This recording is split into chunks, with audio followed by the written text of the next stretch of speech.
Okay, we will. Good morning, everyone.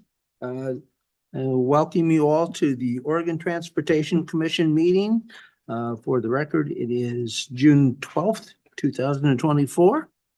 Our first item, I'm going to turn, by the way, for those online, I'm Lee Byer. I'm the vice chair, and I'm pitch hitting today for our chair who's attending virtually. So I'm going to turn it over to the chair. So good morning, everyone, and I want to thank you for taking the time to join us on our commission meeting. We have a very full agenda, so I'm not going to say a lot this morning, but I do want to thank everyone for joining us. I know a vice chair will take care of everyone, and at this point, Vice Chair, I think I'm going to let you turn it over so that we could start our public comment period and not hold up the agenda. Okay, thank you, Chair. All righty, I'm going to open public comment, and the first person I have up is Commissioner Savas, and I believe he's going to be on virtually.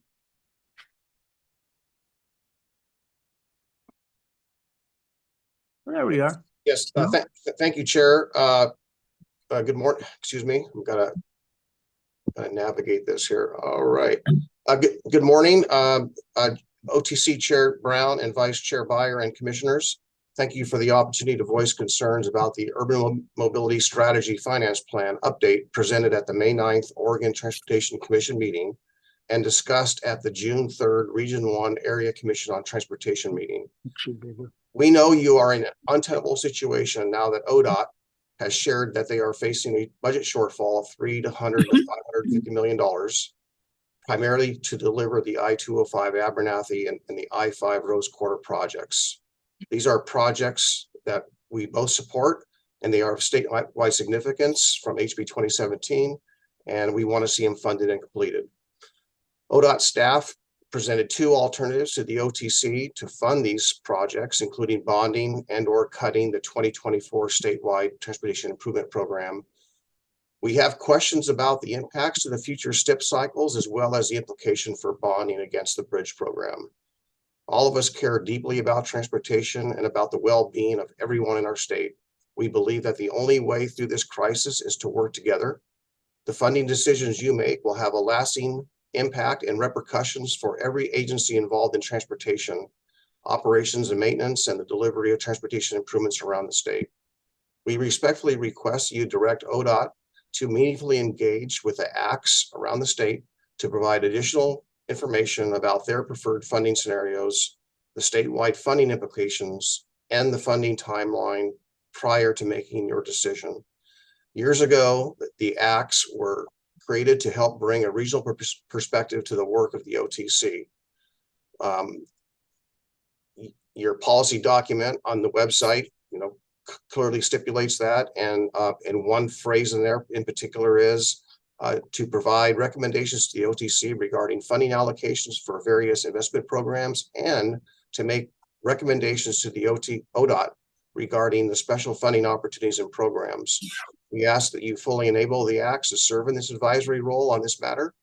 And we know that this will be a tough decision, and that insufficient funding for transportation is a shared problem that we must work together to resolve. We ask that you empower the ACTs to help OTC and ODOT make this decision and to work together to solve the broader statewide funding issues through development of a 2025 transportation package. Thank you so much for your consideration today. Thank you, Commissioner. Appreciate your comments. Next up, I have Metro President Lynn Peterson.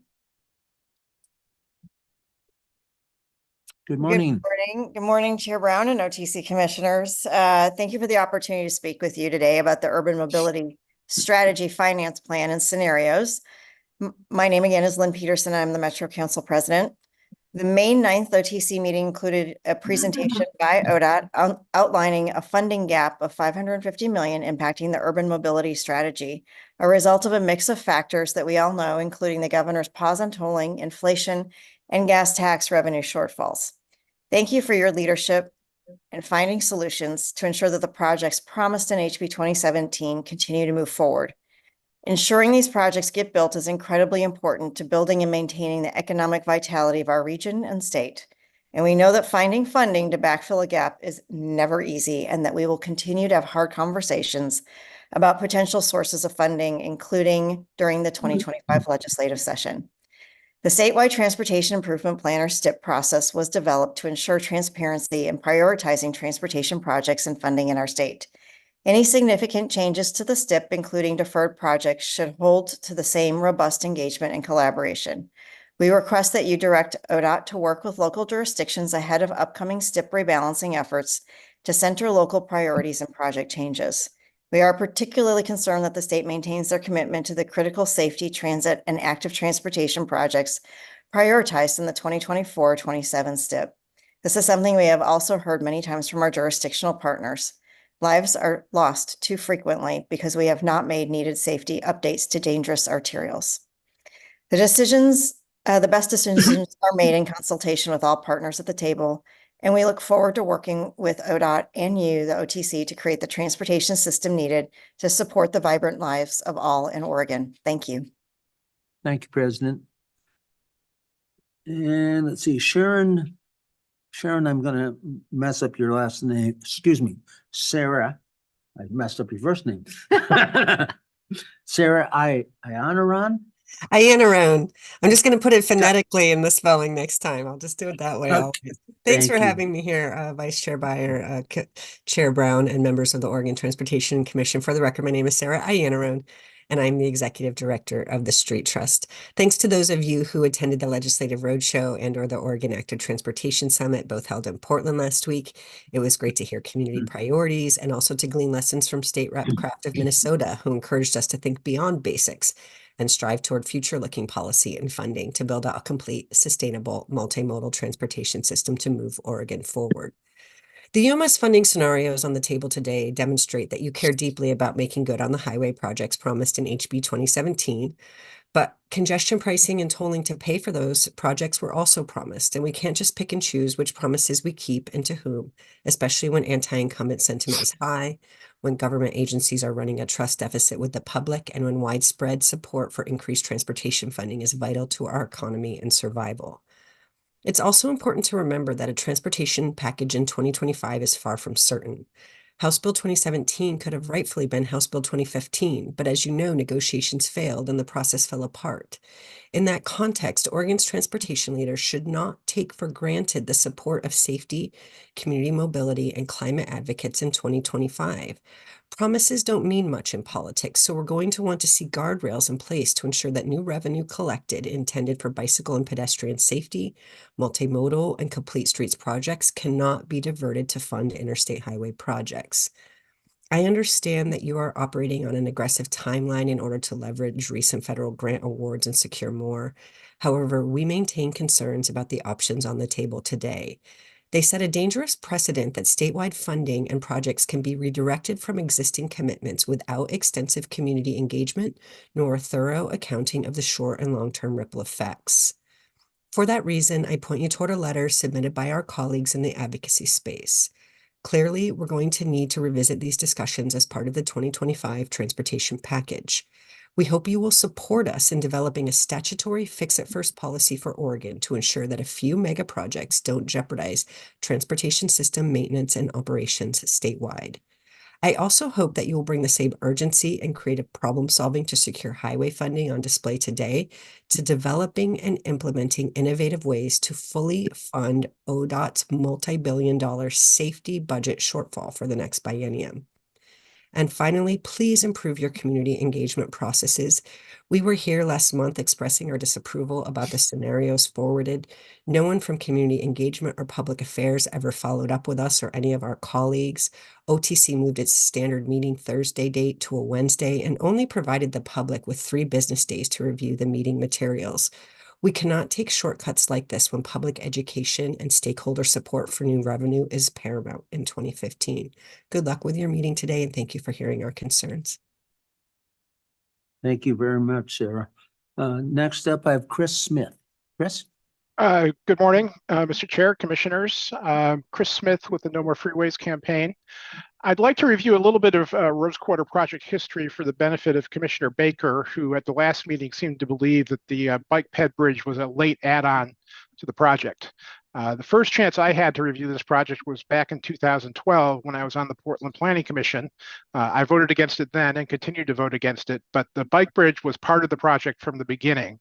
It was only removed briefly during the supplemental environmental assessment process, and ODOT returned it to the project based on community feedback. So I just want to establish that the bike bridge is a long-standing feature of this project. I want to talk a little bit about the rhetoric of keeping the promises of HB 2017. Looking at what HB 2017 actually said, it provided a dedicated few cents in the gas tax to produce about $450 million in bonding capacity, and that was assigned to the Rose Quarter project. Since then, you and the legislature have authorized almost $700 million for the Portland region, but you diverted it to the Abernethy Bridge. Now, Abernethy is a worthy project, and it has a seismic resilience component, unlike the Rose Quarter project. So I'm not sure that I disagree with that, but I think you have spent more than the amount of money you promised the Portland region. Abernethy was mentioned in the bill, but was not given a dedicated funding source. So I think you have more than met your promise to the Portland region for freeway widening, and you should be looking at preserving options in the rest of the state. Thank you very much. Thank you, Chris. Next up, Brett Morgan. Hello, yes, can you hear me? We can hear you fine. Thank you, members of the commission. For the record, my name is Brett Morgan, and I'm here representing Climate Solutions. We're here to present testimony today on recognizing the importance of the urban mobility strategy, but we wanted to raise several concerns that were highlighted in a letter that we submitted late yesterday. Our apologies for not getting into the public comment period. As Sarah Annaron mentioned, we had a hard time engaging given the number of business days that occurred between when the materials were posted and now. I also want to be explicit. Climate Solutions supports a seismically sound I-5 bridge and supports reconnecting the communities in the Rose Quarter. But we need to have careful consideration of how we're meeting our goals in a holistic way to meet our statewide goals, particularly on safety, operations, maintenance, and so on. As the various scenarios we propose today move forward, we have concerns particularly about the two structures that are mainly being used to fund the funding gap within the urban mobility strategy. Firstly, reallocation of STIP dollars away from important maintenance operations projects like the Fremont Bridge repainting likely are going to increase costs for maintenance and operations overall, but it seems like it's devoid in this conversation of what the real impact from reallocating dollars within the STIP are.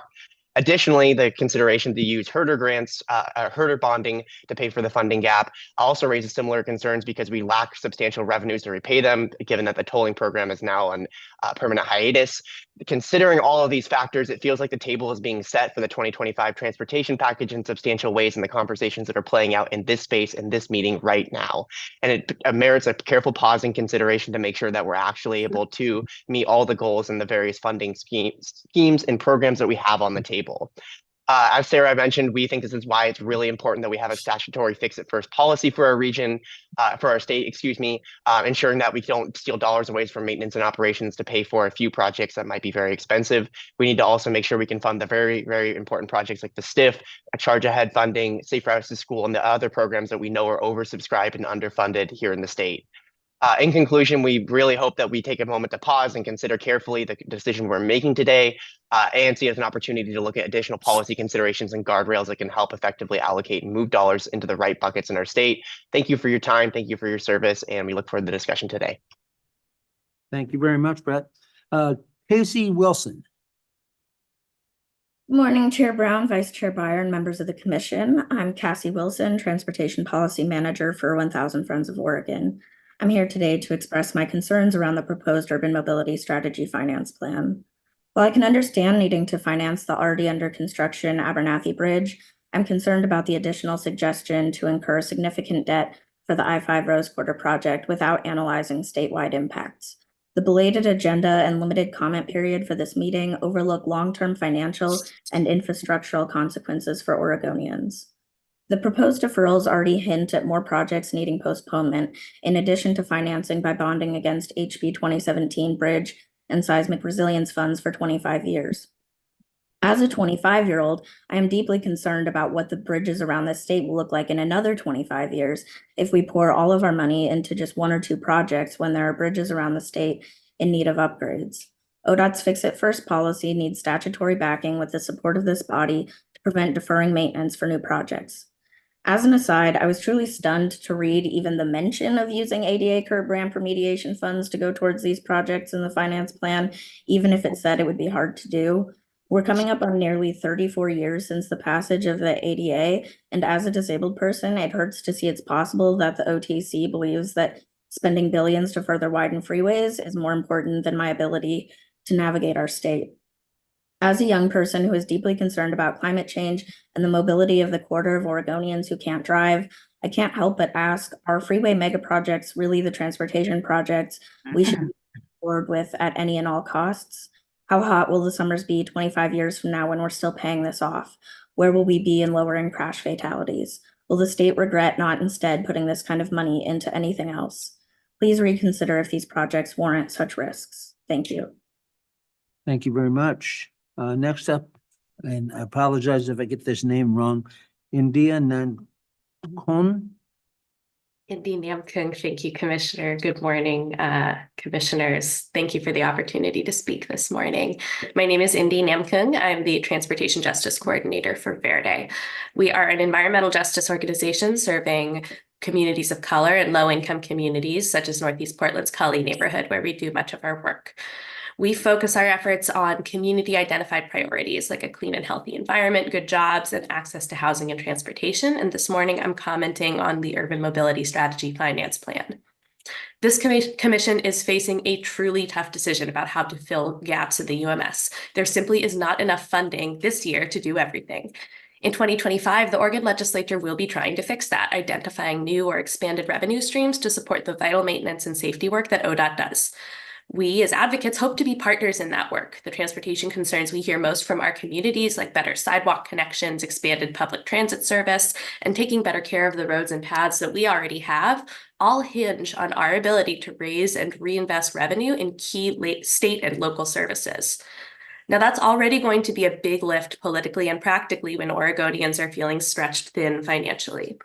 But it will be made substantially more difficult if Oregonians and legislators have just seen funds that are already allocated and programmed for those purposes cut in favor of just part of these large projects that in many cases won't serve those most immediate community needs.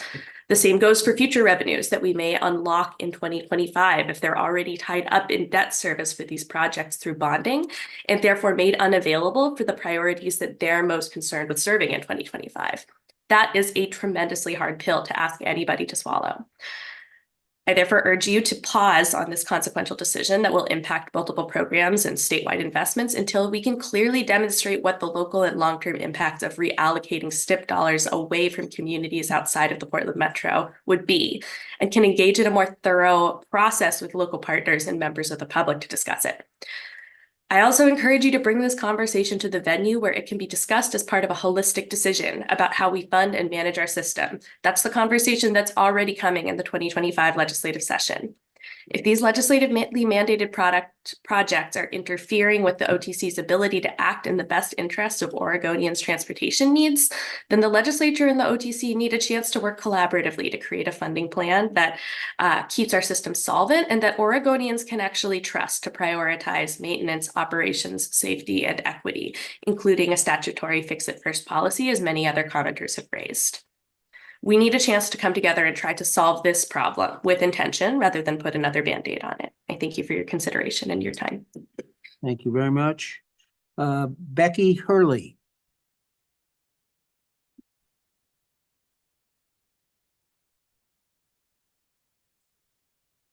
Jackie is next. Oops, went too far. Jackie Traeger. I'm sorry. No problem. Good morning, Chair Brown, Vice Chair Byer, and members of the commission. My name is Jackie Traeger. I'm the campaign manager for climate and transportation at Oregon Environmental Council. OEC is a nonprofit, nonpartisan, membership-based organization that works to advance innovative, collaborative, and equitable solutions to Oregon's environmental challenges for today and future generations. we understand you have a tough decision to make today and in general. OEC believes in the importance of robust public processes as the transportation system affects all Oregonians, our communities, and the environment. We are deeply concerned about the prospect of deferring STIP funding and delaying planned projects. The STIP serves as a critical mechanism for soliciting public input and ensuring that transportation projects align with the needs and priorities of Oregonians. By diverting funding away from projects that have undergone this rigorous process, the OTC risks disenfranchising communities that have invested time and effort in advocating for these projects and eroding public trust in the transportation planning process. This sets a dangerous precedent that statewide funding and projects can be reallocated from established commitments without thorough consideration of the short and long-term impacts.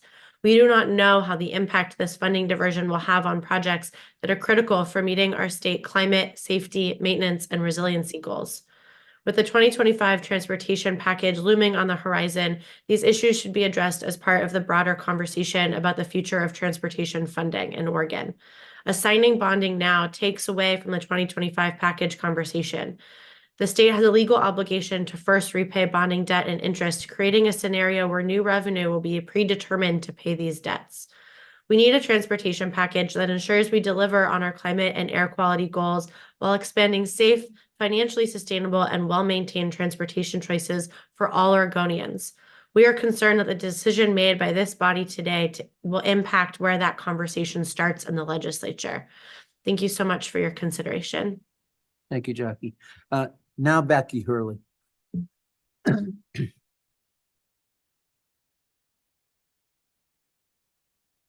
Becky, are you with us?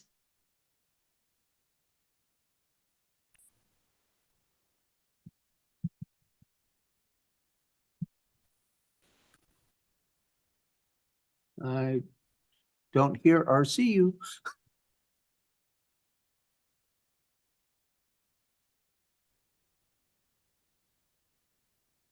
Well, maybe staff can figure out. Huh? We're gonna go ahead and while we're trying to figure that one out, we'll move on to Larry Gesher. Apologize if I got that name wrong. Thank you for coming down. Good morning, Chair Brown, Vice Chair Byer, and Commissioners. Thank you for the opportunity to speak with you. For the record, my name is Larry Gesher. I'm president of HP Civil. We're located in Elmsville, Oregon. We're a heavy civil contractor doing work throughout the state of Oregon for ODOT and also representing Association of General Contractors. So I'm here today to talk about the funding for the urban mobility strategy. And overall, our concern is if STIP funds are going to be utilized for filling the funding gap that we are into. I understand how we got here and I understand the position you're in. And obviously we have contracts going on that as an agency we have to honor. And our concern is that if you're going to draw STIP funds, that we're drawing STIP funds from the same region as the work that's going to be funded through these STIP funds. And that's really to support local business because local communities, even governments and contractors and other businesses rely on the STIP funds and a steady stream of projects coming through their regions. And so keeping those funds in those regions where they're currently earmarked for is critical for business. And so we understand the Fremont Bridge painting is a great job. I think to stick on hold, it impacts probably the least amount of business as far as the number of people that are going to be involved in a job like that. It's mainly one big painting contract. And so we understand why ODOT brought that project forward. And if we're going to use STIP funds, even though we don't like the idea of using STIP funds to fund a project that or projects that were earmarked for other resources, that's a good way to do it. And we just ask that you also pull the STIP funds from the same region that you're sending this money to, and also to spread it across various types of work, not just bridge work. We see a lot of bridge jobs getting pulled. And so spreading it across all types of work. So it's the pains felt equally across the industry. We would appreciate that. And looking forward to a robust 25 discussion on revenue. Thank you. Thank you, Larry. Do we have Ms. Hurley yet?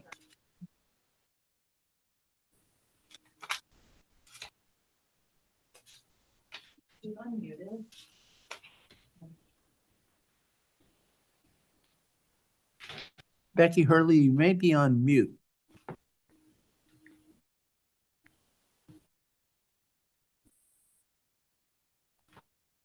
Well, I'm gonna go ahead. Sharon Nassett. Good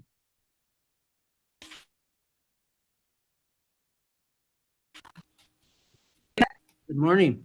Good morning. Go ahead, Sharon. Good morning. Thank you, Chair Brown and Vice Chair and Commissioners. For the record, I'm Sharon Nassett.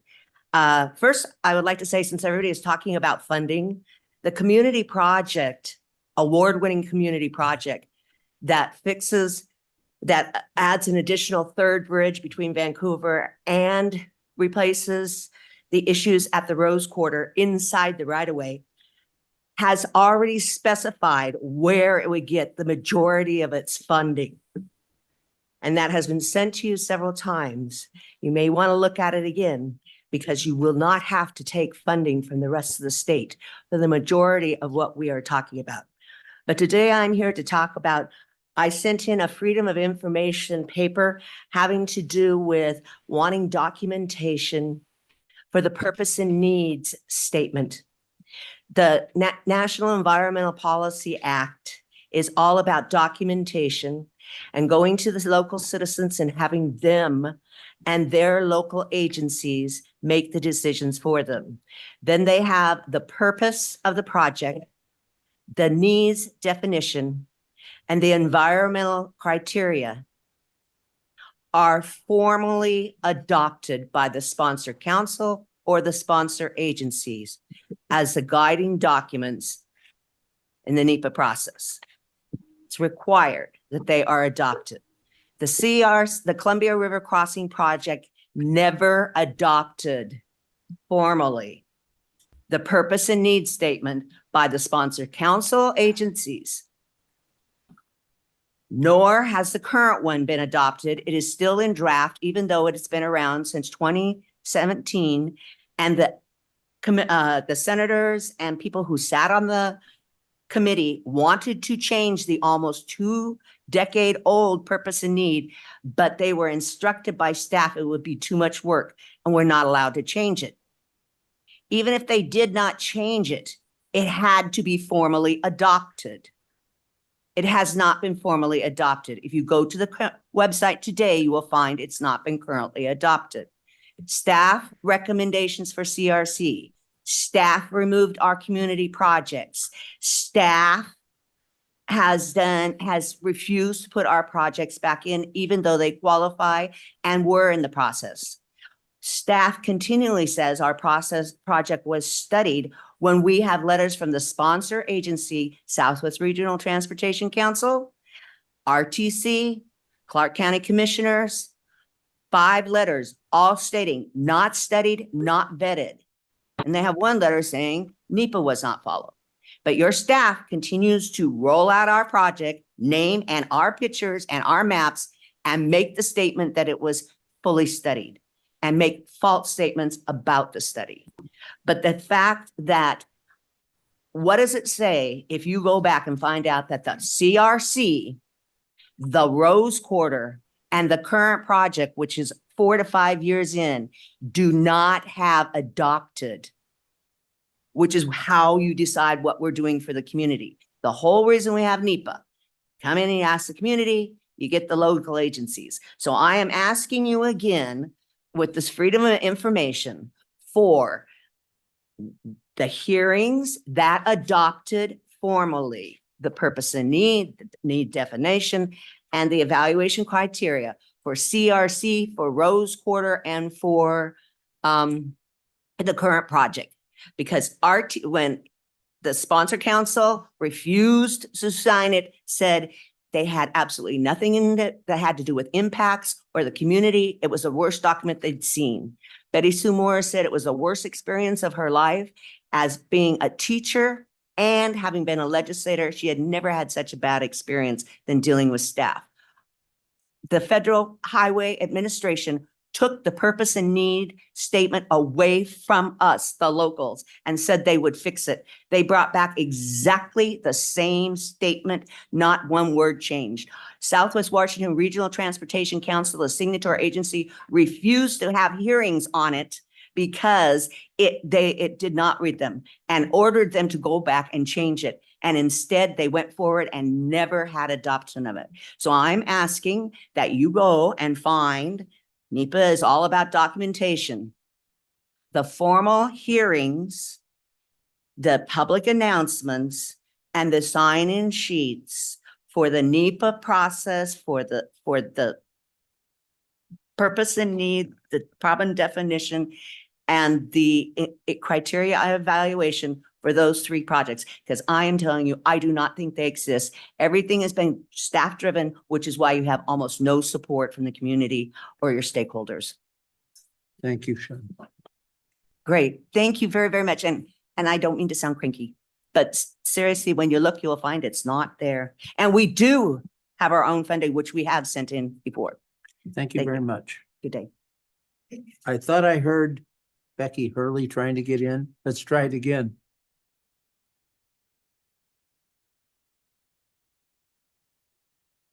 Ms. Hurley, are you there?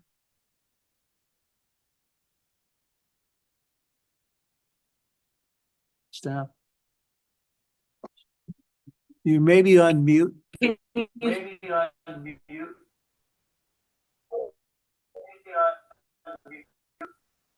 We're having technical problems hearing you. I think you're there, but we can't hear you.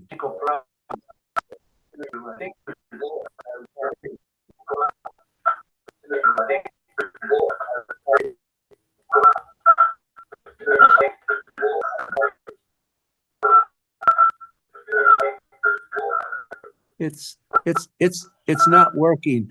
Perhaps you could send us your comments electronically or in writing. We just can't seem to get the technical issues solved. I'm going to go on to the last person in, Taylor Lloyd.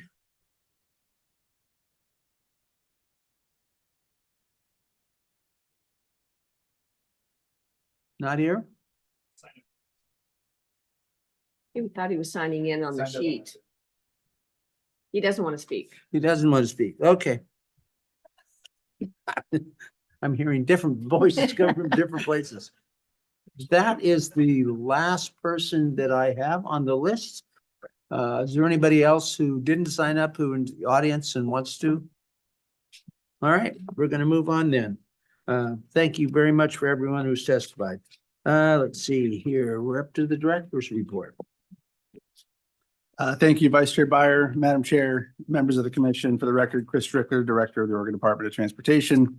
I wanted to highlight just a few items quickly. I recognize that we have a lot on the agenda today, but I wanted to bring forward a little bit of recognition for some of the work that's been going on around the agency. I'm going to start first with the Commerce and Compliance Division.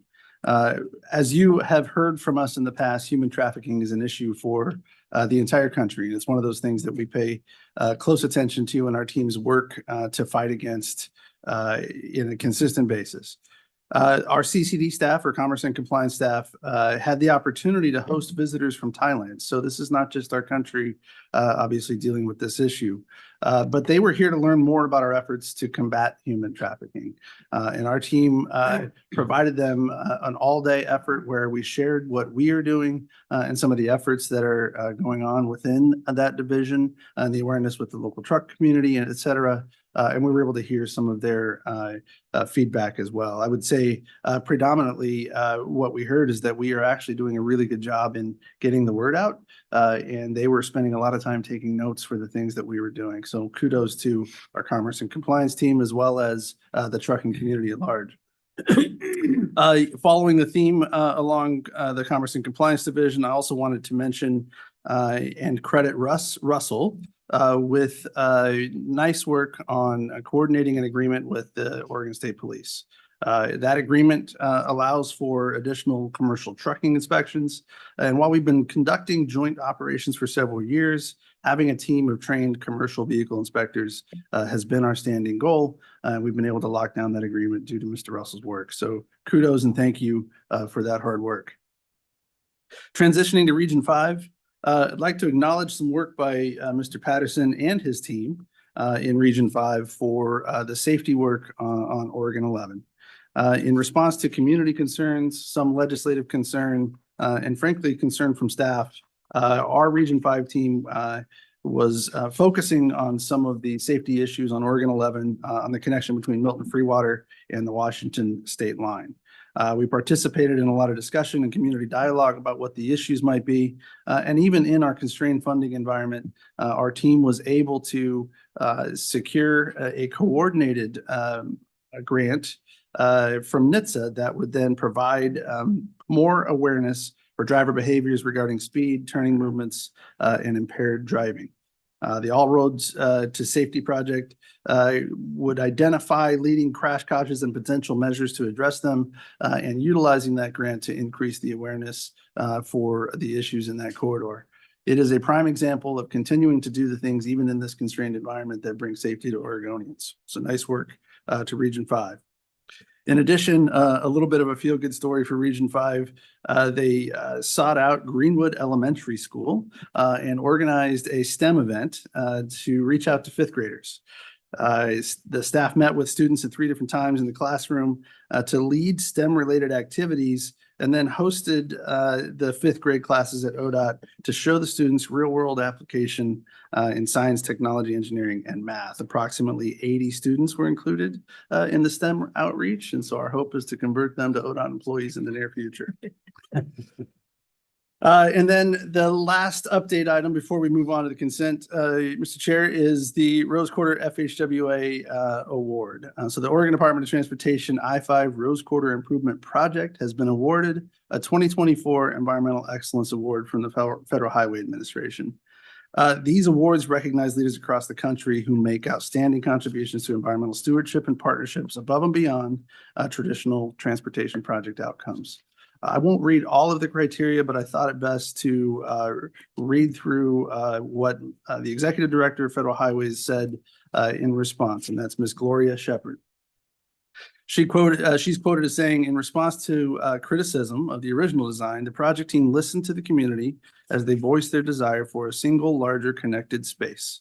The conversations have led to a project that will improve transportation while meeting the community's vision. And that really does capture not just the way that our team has been working towards the Rose Quarter solution, but you see a sentiment across the country. It's a significant award for the team, a long time coming and a lot of work to get to this point. So congratulations to the team.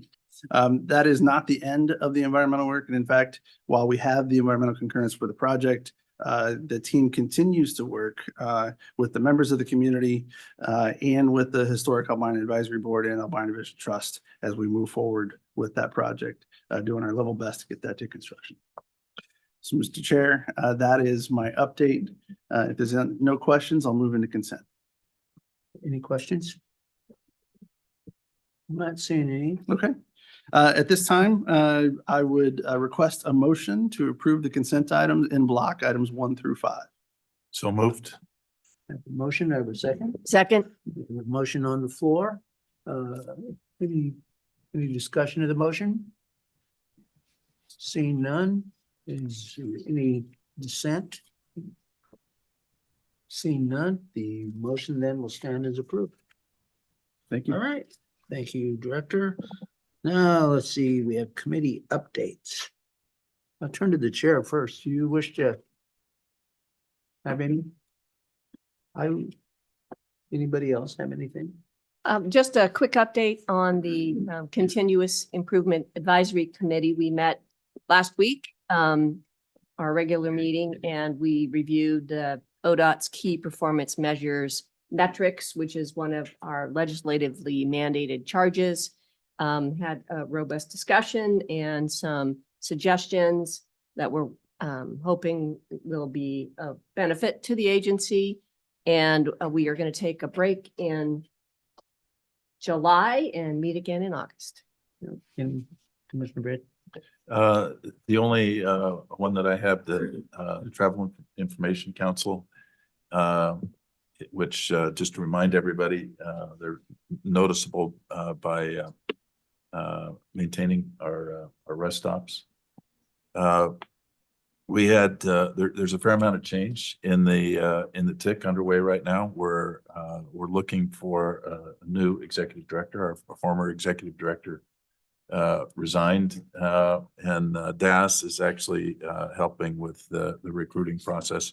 And we also have a number of council positions that are available. There's actually 4 that are available right now.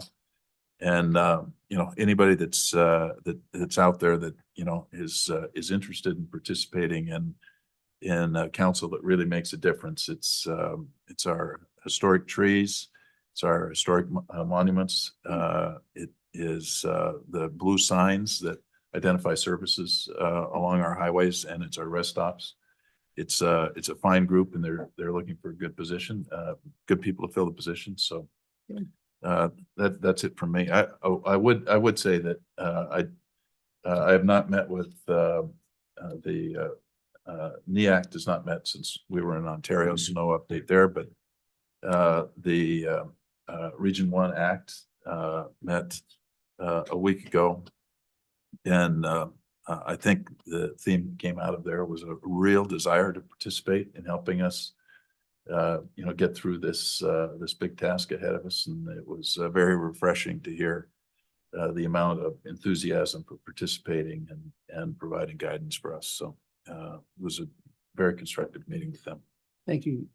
Commissioner Chapman, any Indian? Yes, I just wanted to thank the Street Trust for organizing the Oregon Active Transportation Summit. I had an opportunity to speak at that event last week. It was well attended by community leaders, public servants, elected officials, and we were able to discuss a lot of the concerns that we heard in the public comments this morning about funding and the concerns about what programs would be cut, especially active transportation programs that are pretty vital for meeting our safety and reducing vehicle miles traveled goals and also equity goals. So appreciate everyone who attended that and for the opportunity to engage with everyone in person. And I would say that the Commissioner Chapman and I met with the Washington on the tolling project for the I-5 bridge. Gave them some direction in terms of what to study in the next thing, and we'll be coming back. I think it's in August or September to the joint commissions to make a decision on not the fees, but the final study to get forward on that. The road user fee committee meets later this month, moving ahead on that project as well. And last comment, I think, well, 3 of us attended the first joint legislative meeting. And I think we'll talk about that later in the agenda, but essentially it was an interesting discussion. The 2 are really good participation by the civic leadership in the metro area on the table. Nice tour, and their problems are the same as our problems statewide. Everything is not doing so well in maintenance and preservation way, and a really good public hearing that went. I think there were more speakers people who desired to speak than there was time for them to speak. So it was good. And the next one is next week in Tillamook. It'll be interesting to see the differences when you get out into rural areas. So that's, I think, all of the committee updates. There's anything? Chair, if I may. I just want to thank all of the commissioners because as you can see, we're all very, very busy. And we're trying to make sure that we're not only covering our regular business with the commission, but also, as you said, the roadshow as we work with the legislators to go across the state and meet with all of their constituents and really the people of Oregon that we serve. We really do hope that people will participate. So thank you for bringing that up. And I thought the first kickoff meeting, there was a few little things that we know we're going to improve on as we move across the state. But I think it was a really good opportunity for us. So thank you. Your Thank you, Chair. I think it's obvious that there's a lot of interest in this subject matter as we go forward and discussion we had today, but I think it's important that people realize this. We don't get to make this decision as a Transportation Commission. This is really the legislature's game, and we can just provide them the best information we can about the needs. All right, we're going to move ahead, and next item is long-term agenda.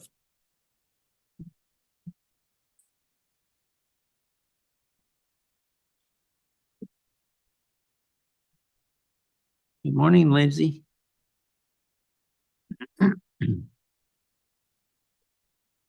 Good morning, commissioners. For the record, Lindsay Baker with the Oregon Department of Transportation. So I'm here before you again. This is our standing item to discuss the kind of look ahead, 2 to 3 months and 2 to 3 commission meetings ahead in time to sort of, again, make sure that we are planning out, providing information to you all so that you can provide informed direction, make informed decisions for the work before us.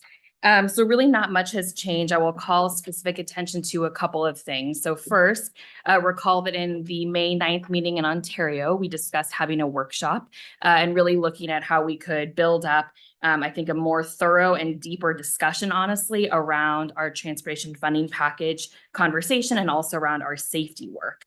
Recall that we were having sort of what I think of as sort of discrete conversations around safety. So what are we doing on a more kind of technical side? How are we talking about work zone safety in general, roadway safety and enforcement? What are we doing for legislative concepts? How is that sort of dovetailing into the work that we're doing for 2025 package development? And so trying to bring those into a single conversation and really to give the commission some information and time and space for you all to give us clear direction about your priorities in that space.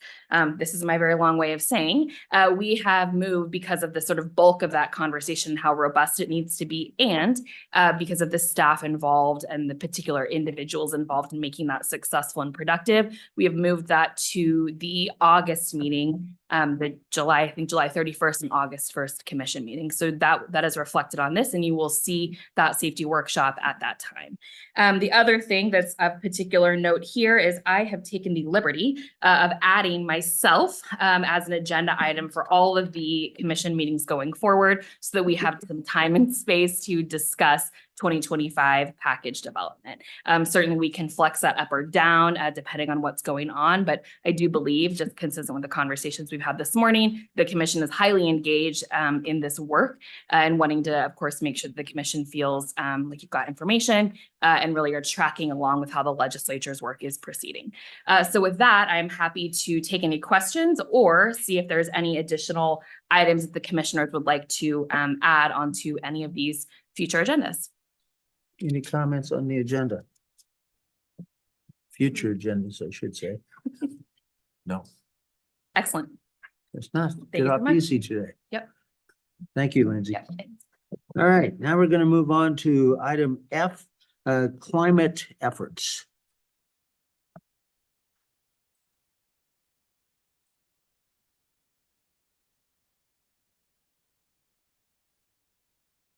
Good morning. Morning. Looks like we're making good time. Chair Brown, Vice Chair Byer, Commissioners, for the record, my name is Susan Peichman. I'm the Interim Director of ODOT's Climate Office. I'm here with my colleague. Justin Madre, for the record, State Construction Materials Engineer. We're here today to provide an update. Oops, let me get my clicker. Hold on. Let's see.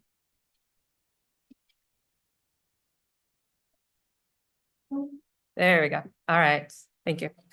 We're here to provide an update on agency climate efforts with a focus on the strategic action plan action, reduce greenhouse gas emissions from materials used by ODOT. As you're aware, the transportation sector is a large contributor to climate change in Oregon and the nation. Climate change is already impacting Oregonians and the transportation system, from flooding to wildfires to landslides and more. We recognize that we must take action as an agency to prepare for climate changes and keep it from getting worse. A little bit of history about ODOT and climate efforts. Over a decade ago, we responded to these challenges by creating the statewide transportation strategy published in 2013. This is a roadmap for GHG emission reductions in Oregon. We have been implementing programs to support greenhouse gas reduction and making progress. Additionally, in 2020, ODOT formed the Climate Office to ensure a focused attention on reducing emissions and preparing for climate impacts. Work falls primarily into these 4 categories: mitigation, or a reduction of greenhouse gases; electrification, making every mile driven clean; adaptation, preparing for and responding to climate changes; and sustainability, a focus on the agency using cleaner energy, materials, and fuels. A couple of climate-related program highlights include our mitigation efforts. We administer the Federal Carbon Reduction Program. This is an $82 million program from the Infrastructure Investment and Jobs Act, and is funding support for local agencies and statewide for walking, biking, electric vehicle, transit, and other types of projects that support greenhouse gas reduction. Regarding electrification, we manage a mix of federal and state dollars, including the Federal National Electric Vehicle Infrastructure Funds.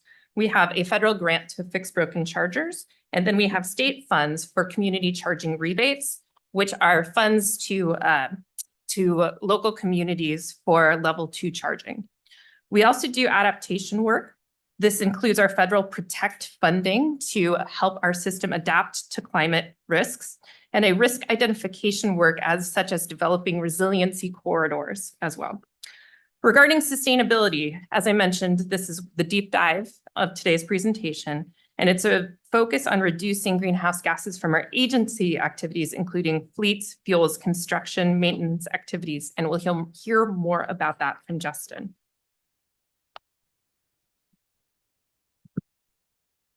All parts of ODOT work to implement climate efforts and share accountability towards progress. We affirmed this in the recently adopted Oregon Transportation Plan, which sets policies on transportation for the entire state. In the Oregon Transportation Plan, climate is established as one of the 3 primary lenses, in addition to equity and safety, by which all transportation decisions are made. Specifically, the OTP states that the agency will meaningfully incorporate greenhouse gas emissions reduction in transportation decision-making on a regular basis, with additional guidance that provides insight on, provides several policies relating to expectations on cleaner materials and operations, including a transition to low carbon materials and fuels in project construction and maintenance, identify and implement energy efficiency construction and maintenance practices, and reduce the consumption of non-renewable materials in the construction and maintenance efforts. While the OTP addresses what needs to be done, as you're aware, the Strategic Action Plans puts these policies into action by addressing how they will be implemented year by year, along with specific measures of progress. The specific Strategic Action Plan effort we'll discuss today is the climate action to reduce emissions in ODOT's reduce emission in ODOT's construction activities by transitioning to lower carbon materials and operations. My colleague Justin is going to speak on a number of these efforts underway. Yes, so I get to walk you through a little bit of a deeper dive around these construction materials. But just to paint the picture of where that fits into our construction activities in both design and construction is really here on this slide paints the picture. So we've inherited a culture and a focus on stewardship with both our design and construction to build roads and bridges and transportation infrastructure that lasts. And we do that by designing them that way, preserving them that way, and then building them that way initially as well too. Because truly the project that we don't have to go back in and fix or do again is the project that has the lowest carbon footprint of all of 0. So we really work on the design side, and then in the durability of the materials that we use is going to be shown a little bit of our history here. 1955 on I-5 north of Salem, experimenting with some new testing to verify the quality of the lime treated subgrade. And then also we focus on the smoothness of our roads and bridge decks through both specifications and incentives, because it improves the fuel economy of the users, and that also helps our carbon footprint. But what we're focusing on today is the construction and the production of the construction materials themselves. So a little background of our ongoing activities and then where we're also increasing our focus is here on this slide. So we use 4 basic materials in transportation, infrastructure, construction. So asphalt binder, the black stuff in asphalt, the cement that holds our concrete together, the aggregates in both for asphalt and concrete, and then steel. Those are our 4 basic materials that we have. So as we look at that, one thing that we've done so far is for the last couple decades, we've been allowing a fairly high proportion of recycled asphalt in our asphalt pavements. And we push the envelope and we're working to try and push that a little bit further in the future as well too. And also with our concrete to use what's called supplementary cementitious materials to reduce the carbon footprint of the concrete as well too. So we have used fly ash and slag. Those come from steel production, coal production, and they actually have a lower carbon footprint as an additive to Portland cement. Also, we've experimented a little bit with renewable fuels. So they haven't come fully online yet. So these are materials that are not from fossil sources, but they're from biomass waste or that sort of thing. And not very many of those have come online, but for the ones that we have, we've experimented a little bit and found that they work in asphalt plants, for example. And we continue to research new opportunities too. Our local universities are very well engaged in this space and been very good partners. And we also, with industry, we heard from them in the public comment, they have been very good partners in this effort as well with us. But as we head down this path further, it's important that we know how to measure how we are doing and also to measure so that we understand the ramifications of our actions and help inform what actions are best to take and which ones actually are counterproductive. For example, if we were to change the makeup of one of our materials and it didn't last as long, it could have over the lifespan a higher carbon footprint.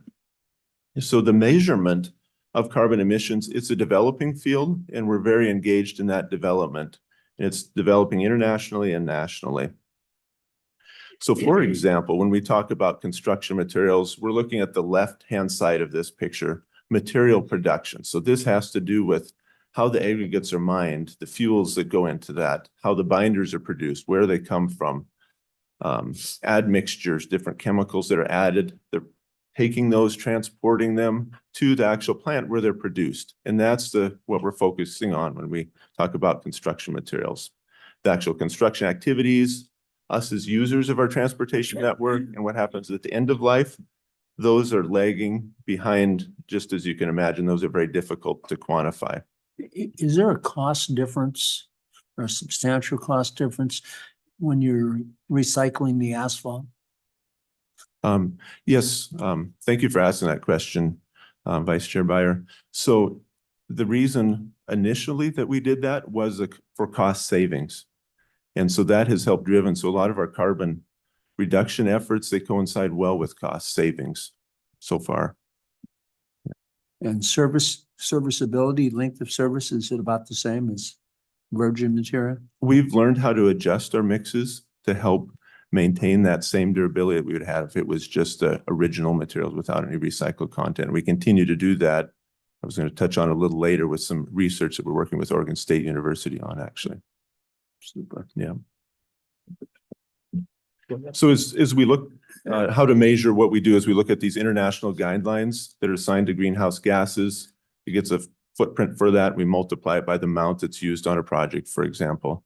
And then also the time frame is important to consider as we look at where that product starts, where in the world it comes from, and how it goes in the future. This is done through something called an Environmental Product Declaration, an EPD. We may have heard this. The legislature, which I'll touch on later, passed a bill that aligns well with where we're headed.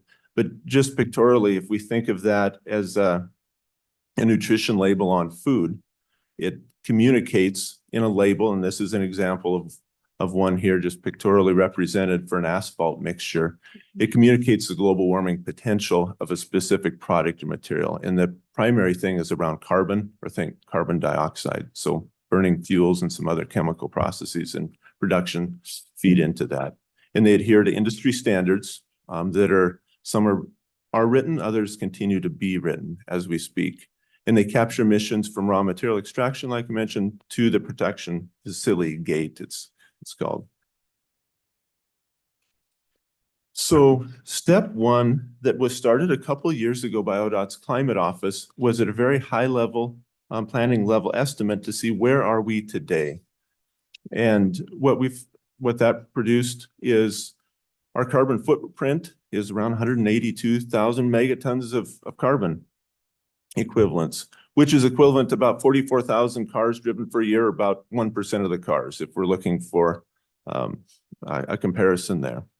And for our own activities here at ODOT, there's three parts for it. Scope 1 is our fuel use. Scope 2 is our building energy use. And Scope 3 is emissions from our construction materials used by the construction contractors that we hire to do our projects for us.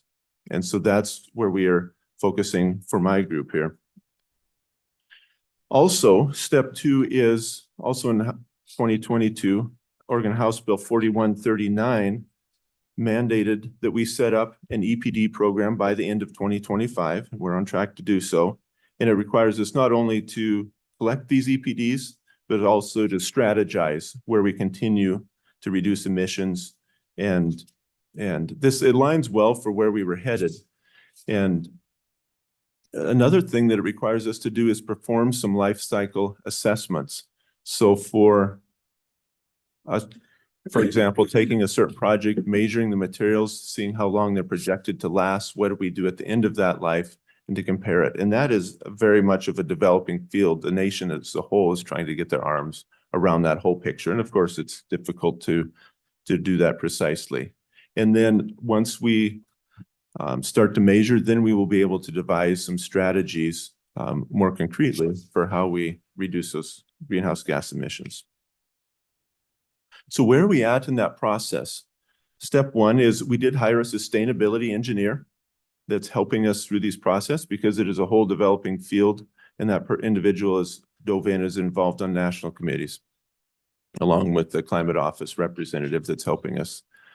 And we've set up an advisory committee, and that has gone well. We have very good engagement from that committee. We have some very, very knowledgeable people that are connected nationally that are helping us set up our program rules as we speak. And that's where we are today. So we're working on construction specifications and those rules so that we will be prepared next year to start implementing these and collecting them on our construction contracts.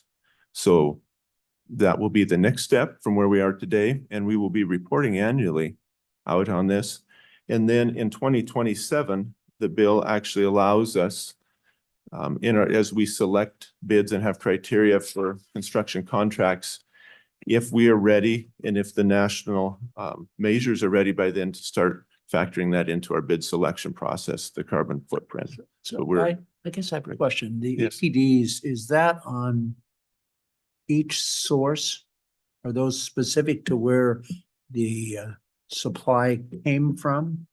Yes, thanks for asking for that clarification, Vice Chair Byer. So yes, exactly right. It's from each source and each material in that source. So a particular source, both on the concrete and asphalt side, some of them on their own have started to collect these to get used to the idea and understand how to do that. And they could have a whole handful, 20, 30 of these for a single production facility for all the different things they produce. So for example, steel that's sourced offshore, how will you know how accurate that is? Good question. So most of our steel is required to be American made. So it does come from the United States, and they do have a similar level of rigor is developing, but they do have a rigor with the transportation and the mining. And it is a little bit nuanced. For example, much, if not all, the steel produced in the state of Oregon is recycled steel. It doesn't come from the ground, if you will.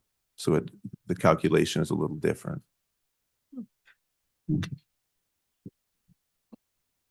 Okay.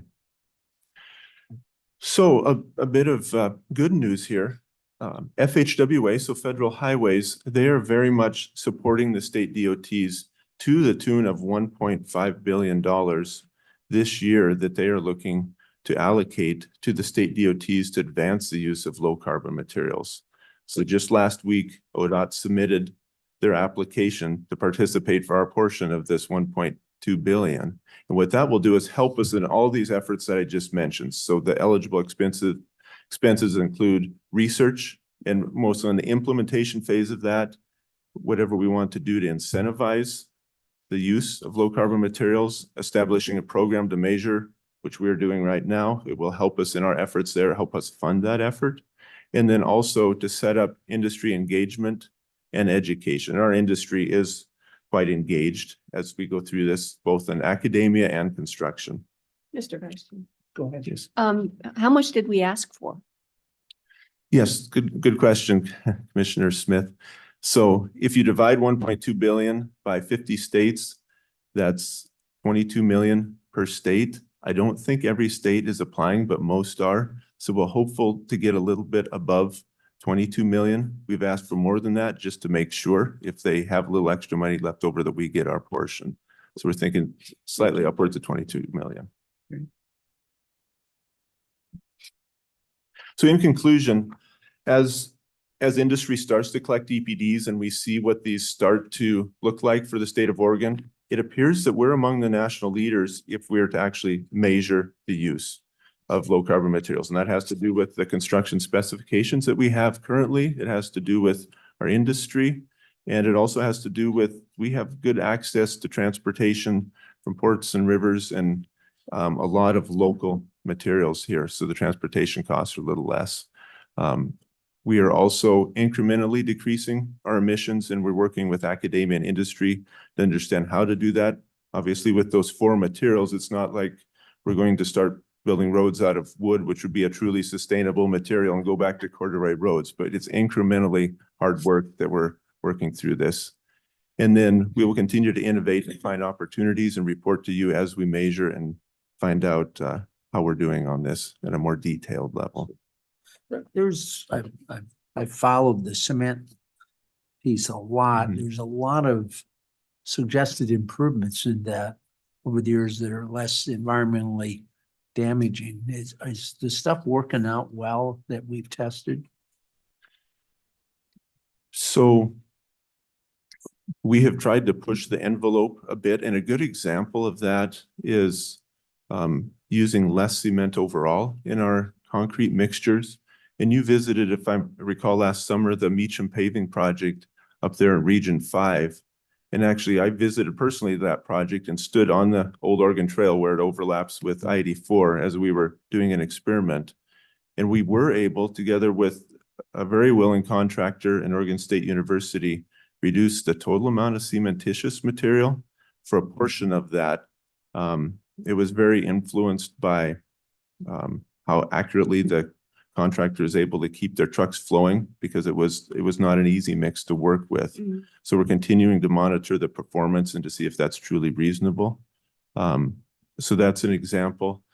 Another thing, and I'm glad you brought it up because I did want to mention it, is right now we have Portland cement, fly ash, and slag, which comes from steel production. And those are the materials we primarily have to work with, but another untapped opportunity is what's called a natural pozzolan. So a lot of that comes from volcanoes and the ash and the different things there. And depending on the chemistry of it and how much you can manipulate it after that, it can replace some of those materials to a certain degree.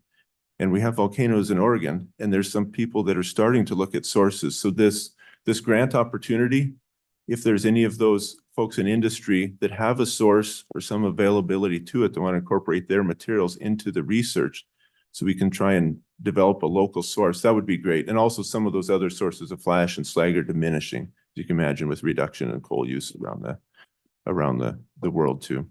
Mr. Vice Chair, just to follow up on the Meacham project, I know you did kind of some test strips of part of the pavement sections. When will you be able to evaluate kind of the life expectancy and the viability of that mix? What's the time frame for the analysis to know if it's working?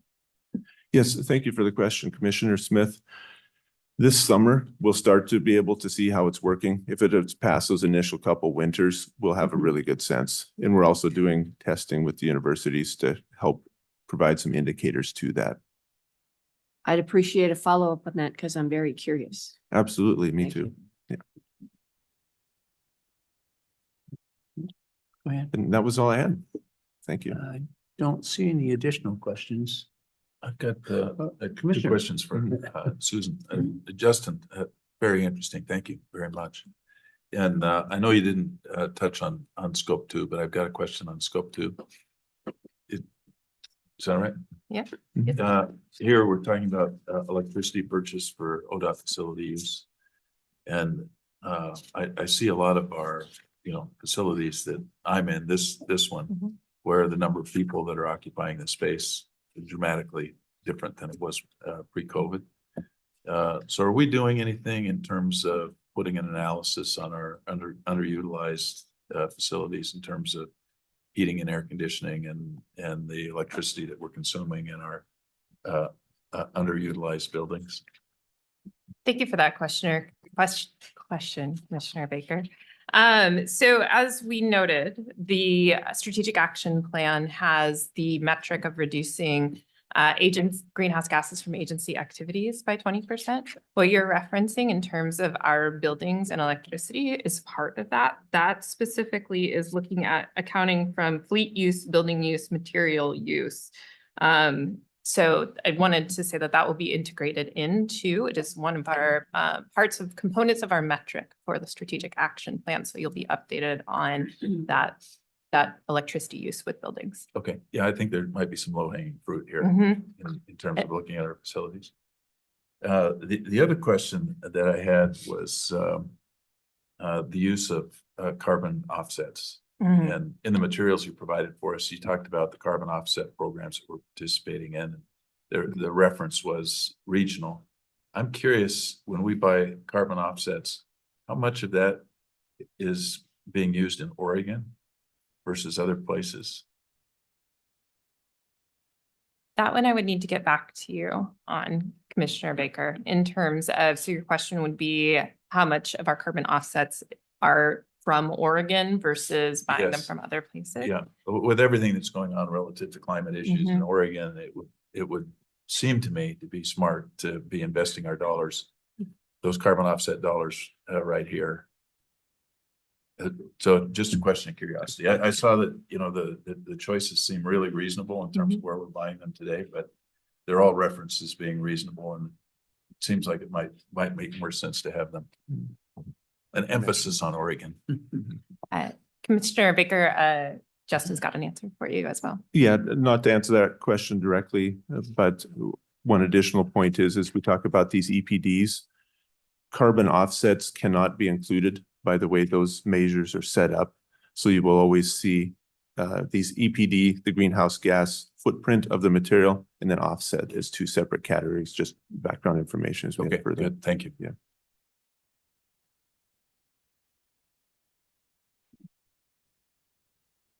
Any other? Don't see any.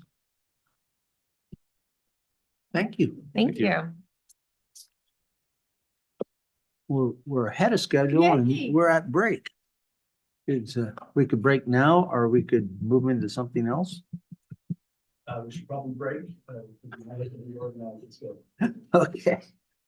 So we will take looks like we had it scheduled for 15 minutes.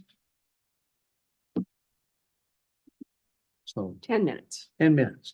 All right, so let's just call it 10:25. We'll be back at 10:25.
Our next item is the Mid-Valley Act.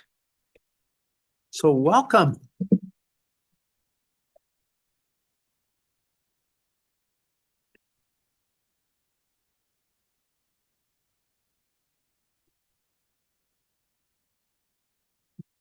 The trouble with meeting at the home base is we didn't do a tour.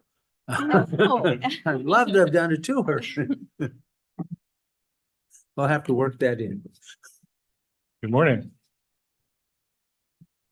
Good morning, members of the commission. I am Savannah Crawford, Region 2 Manager. This is the first time in front of you in this capacity. It's actually been about 10 years since I've been in front of the commission. So today we are giving a presentation on the Mid-Willamette Valley Act, the Area Commission on Transportation. I have Anna Henson, Area Manager for Area 3, Salem area, and Ken Woods, the Chair of the Mid-Willamette Valley Act. So with that, if there are any questions, we'll go ahead and get started. Go ahead, I'll turn it over to you, Ken. No questions. Well, they're here, so if I screw up, they'll fix it. Yeah. It was been about 15 years since we took you on a tour. And I'm sure nothing's changed since then, but We need a tour. yeah. So. Anyway, you have the video or the screen up there. I'm going to kind of paraphrase some of that because I'm not going to read it to you. I assume you guys can read, so you can read and read and read. So first of all, the MWAC primarily makes up Marion, Polk, and Yamhill counties. And I happen to be the mayor of Dallas, so I'm somewhat involved. I've been probably the longest member of this group since it started back in 95 or 97, I forget which year. MWAC continues to focus on partnering to fund and complete existing projects. MWAC is a thoroughfare for commerce, economies, and tourism, which adds pressure to our transportation system for both region and interregional sources. If you look at a map of our 3 counties, we're in the way of everybody else. You got to go through us to get to where you're going. I-5 to the coast through us. I-5 to Central Oregon through us.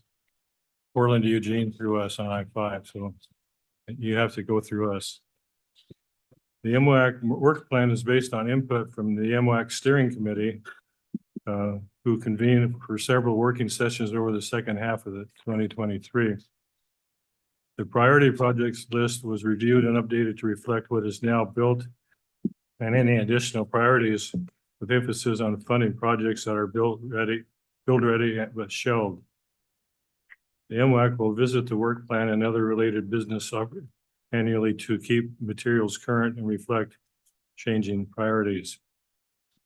Our first priority, of course, is safety. And when I started with this group, it was never listed as a priority item. And they said, well, it was intended. Well, if it's intended, say it. And eventually the word safety got added to most every project priority. But that's our problem in Marion, Polk, and Yamhill counties is we're killing people on our highways. And I've lost some friends because of accidents. And so it hits close to home sometimes. We want to make sure safety is incorporated into every transportation project, includes a well-maintained inoperable system, fund large projects that benefit all users of the system. We have borrowed money from ourselves to pay another project to finish it. Then later on, we transfer some funds back to this project to get it done. So we don't usually go outside our circle. Develop projects that maximize multimodal capacity. The next bullet point is equity. And we develop projects from a user standpoint, consider workforce and their needs. Public transit is another top priority for us. Determine the needs in each transit district. We have 2 districts that are part of MWAC, the Salem district and the Yamhill County district. We consider transit in our projects. Other areas of climate and emissions, we watch that quite closely. Freight movement via rail, roads, waterways, aviation, not just trucks. So we're trying to move produce to the Portland area to the ships to get it sent overseas. At one point, we were trying to put some facilities in the valley so the trucks could drop off produce and stuff there and then later get it up to Portland. Found out it was quicker to drive it to San Francisco because the congestion in the Portland area of unloading the trucks and everything. So movement of people to and from employment to conduct business and purchase goods, important. Areas of interest is maintenance and operations, keeping roads clear, clean and operable. Later on, I'll talk a little bit about what had happened with the fires up in Detroit area. And it's kind of scary when you drive that highway anymore. So with that,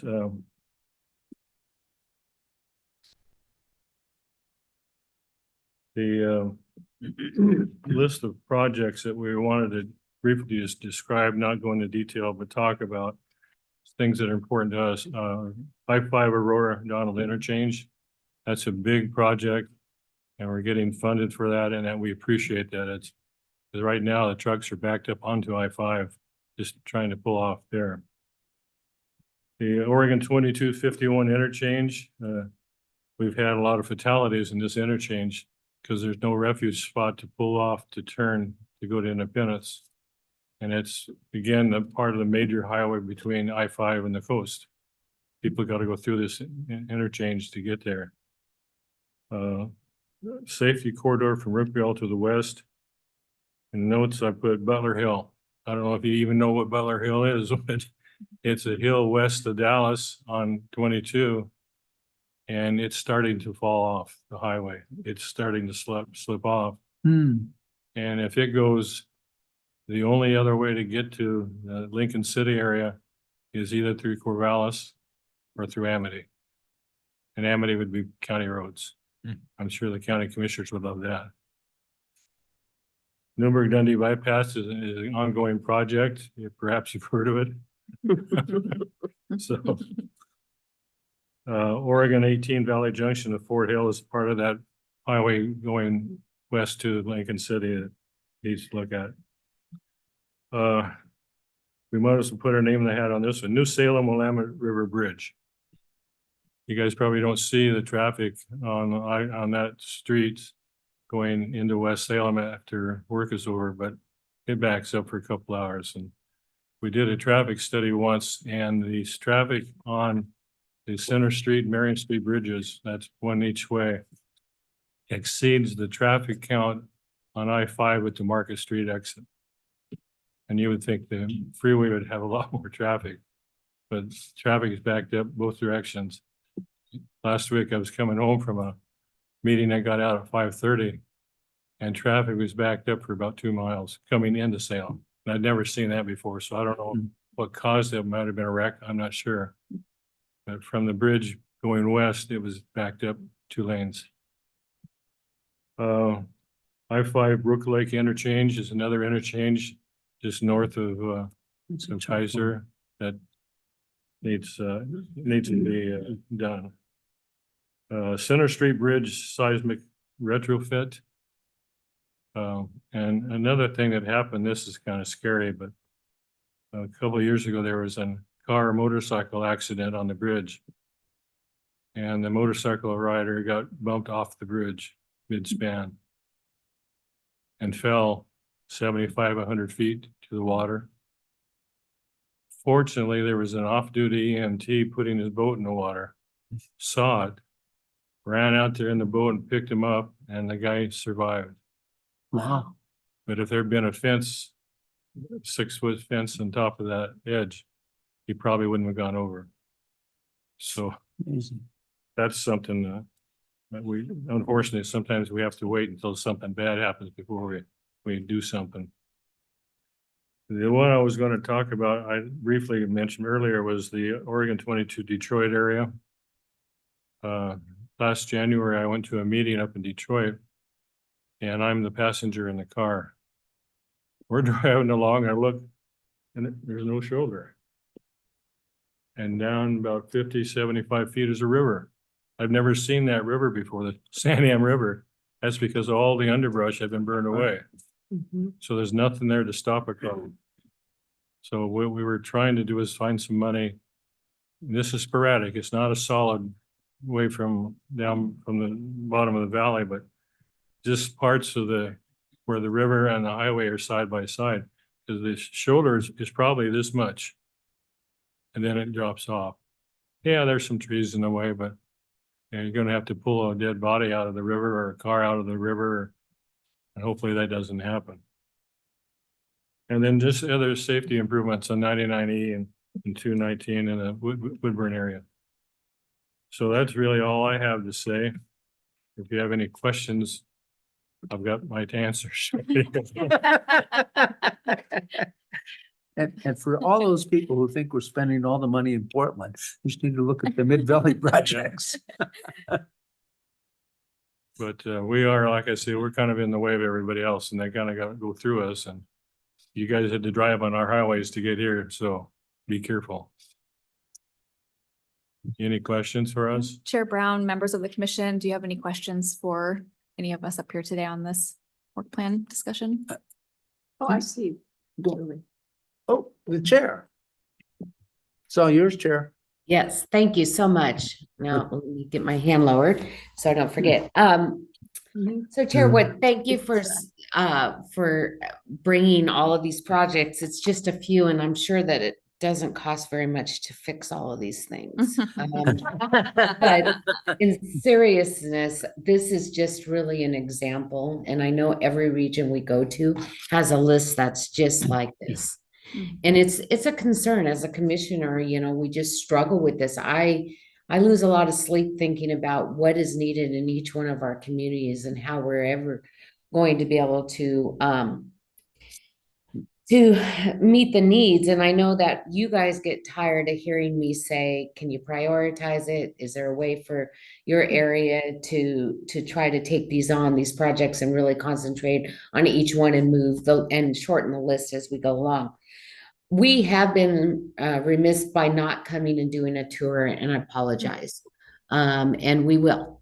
So there's two ways we can do this. One is each one of individual commissioner, as we're coming through Salem, could set up time to do this. But what I think would be better is if we could set up a tour the next time that we're seated, although that puts us smack in the middle of the legislative session in 2025.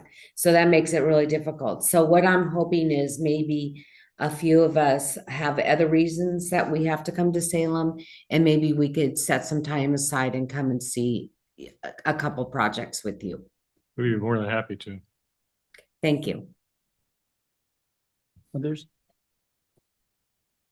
Well, the one thing that I was disappointed is that the legislative committee has not selected the Mid-Valley as one of the sites. I guess they get close with Albany, but there's a lot of needs in this area. I mean, the one that I'm most familiar with is the Burns overpass. I mean, that's getting to be really dangerous with the trucks there, and certainly the Aurora one and the bridge or the bypass. Although we should make some significant improvements over that in the next couple of years. In both places, actually, the bypass itself and the funding that we have on the Aurora interchange as well. I understand what you're saying about going up the river. You know, I'm closer to the Mackenzie Pass, and we have sort of the same thing there. There's stretches of that river that I've never noticed before until the fire. Maybe there's fish in there. Yeah. That's very good. Anything else? Well, thank you very much for the report. Yes. And thank you for the time that you and your colleagues on the ACT put in. The ACTs are really important to us. Thank you. Thank you. Thanks. Okay. So next up, we have the STIP amendment for Kubler.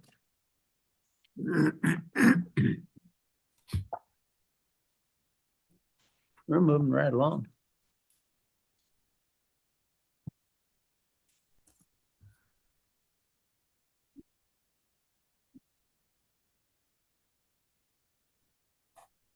Speaking of projects in the Mid-Valley. Good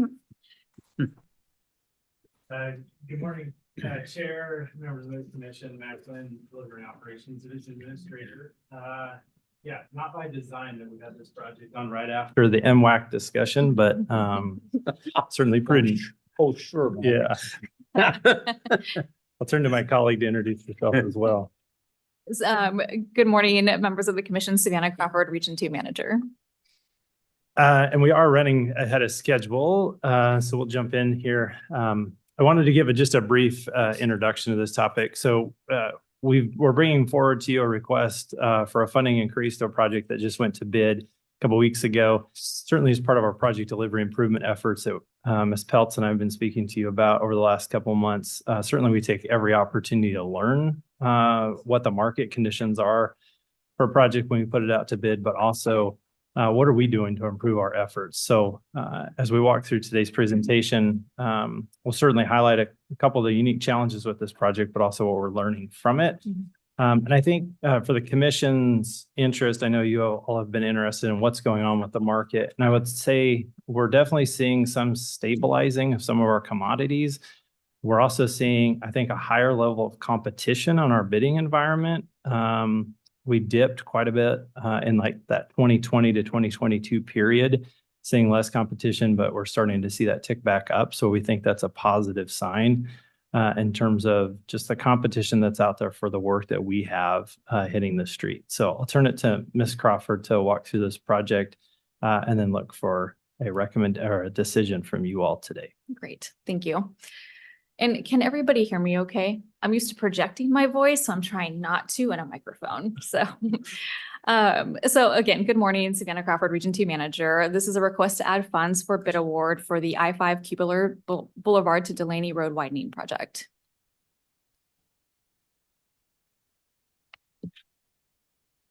Okay. All right, so just a little bit about the project. This project addresses the I-5 bottleneck and traffic congestion between Cubular Boulevard and Delaney Road. This will add a third lane to I-5 southbound. This is to address the freight bottleneck that occurs there, especially as they're going up the hill, freight trucks. It will replace the bridge over Commercial Street northbound off-ramp. It realigns the southbound Delaney Road off-ramp. It will replace and realign the Battle Creek Road overcrossing bridge and repaves I-5 section in both directions, northbound and southbound. It will also build 2 sound walls on the west side of I-5. So a little bit about the project finances and the bid analysis. This project currently has $39.7 million in construction funding. We did have our bid opening on May 23rd. There were 5 bidders, so it was very competitive, which was good to see. Even though we still had the lowest bid come in 8% over our engineer's estimate.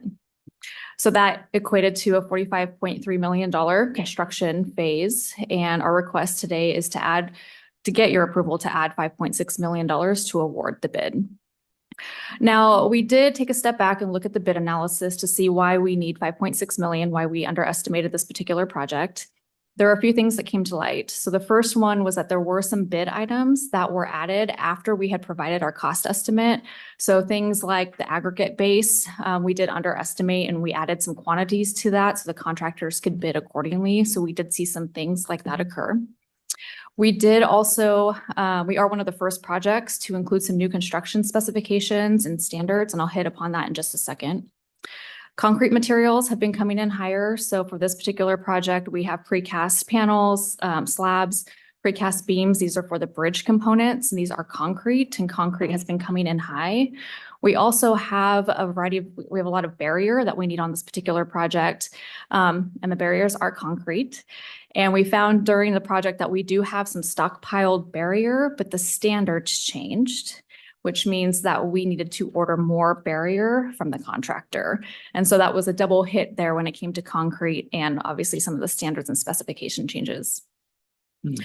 The temporary traffic control staging approach that we have identified for this particular project was not as cost effective. So we were hoping for a 10% savings here. We only received a 5%. This is a safety benefit for the contractor though. We will be shifting the traffic over that will allow for the contractor to do southbound work uninterrupted.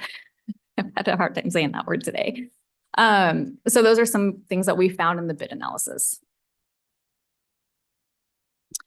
So what does this mean for the state and for the specific project? So you'll see up there that there's several items for the whole portfolio statewide. For this particular project, we will be doing an internal review of decision-making process leading up to these bids, meaning that what did we do to check some of these quantities prior to or after our cost estimating, or prior to our cost estimating. We will also be doing a bid review with the consultant. So this is an outsourced project. So we'll sit down with the consultant team, look at the designs, look at the bid analysis, and do some comparison there. As we move forward with the construction part of this particular project, and as we do our cost tracking, we will make sure that we're addressing any risk management techniques and sharing that statewide with other regions in addition to leadership. And then we will do a post-construction debrief at the very end of the project as well. So these are some ways that we will try to address some of these discrepancies in the future. So as Ms. Crawford and her team are really focused on this project, certainly we're looking at how do we learn from that and apply it to our project delivery improvement efforts for all projects, and especially as how we're delivering that portfolio. So on the left, as we think about all the improvements we're taking on in terms of accountability and control, but also performance reporting of costs and risk factors. Certainly we'll be incorporating what we're learning through this project. It's been a while since we bid a freeway project. I think to Ms. Crawford's point around safety in terms of the traffic control piece, certainly we've had a number of projects over the years where we've tried new techniques to provide a safer environment for those working on the system, and how are we costing that or estimating that cost. And certainly the market, I think, is adjusting accordingly as well. So all of those things certainly part of our ongoing efforts for continuous improvement. And I think this will be a fun project for us to track as we're in this new moment of really digging deep into the full cycle costs of a project, not just through design, but all the way through construction. So I think with that, it's a high level of what we wanted to bring to you all today. Exciting moment to have a competitive project bid. Obviously, we've got some lessons learned like we do on every project, especially around where the market is at with pricing, but certainly open it up to any questions or feedback. This looks like it's going to be a tough project from a safety standpoint. I mean, that hill, we just, on both sides of that hill, coming up from the Albany area, it's the area where I see it stop the most in the whole side. And certainly, at least, I used to do this every day. And it was kind of like you just come off of Mission Street and hit the on-ramp, and you're going to go, I should have went the other way. Once you're there, there's no turn until you get above Cuba or Dubuque. Yes, we need a motion. I think Chair Brown. Chair Brown, I'm sorry. I'm having trouble remembering to look to the left. It's all right. I think your meeting's going faster because I'm not there to actually just butt in and speak. So I'll keep you on track if I can do that. But the question is for staff. This is something that I am trying to think about as we develop our STIPs, the projects, originally developed. There's estimation of that project cost through the ICE process. And then, people apply for these funds. Then I guess where I have a little bit of heartache or heartburn is that it's like 3 years out, sometimes 4 years out, 5 years out. And then by the time we get to the bidding process, things have changed. So one of the questions I have for you, Mac, is as we move along, how often do we look at the project list, look at the estimated costs, and look at the estimated dollars that are actually going to come in to be able to fund those projects? And I think what we do is we get ourselves caught in this situation where we're constantly behind where in the actual cost of what the delivery is at the end when we go to bid. And we've already allocated every dollar out. So that was a lot of things wrapped up into one, but maybe you can just give us your thoughts on that. Yeah, I appreciate that question, Chair Brown, members of the commission. So as I think about cost estimating, certainly the last few years threw us for a pretty significant challenge, right? In terms of coming through the pandemic and what's been going on with the commodities, but also workforce challenges and what the market conditions are. That's sort of our reality that we're in the middle of. But to your point around timing, that's actually some work we're doing as part of the project delivery improvement effort is what is our cost estimating approach when we're building the STIP? So how much are we assuming in terms of those out-year costs?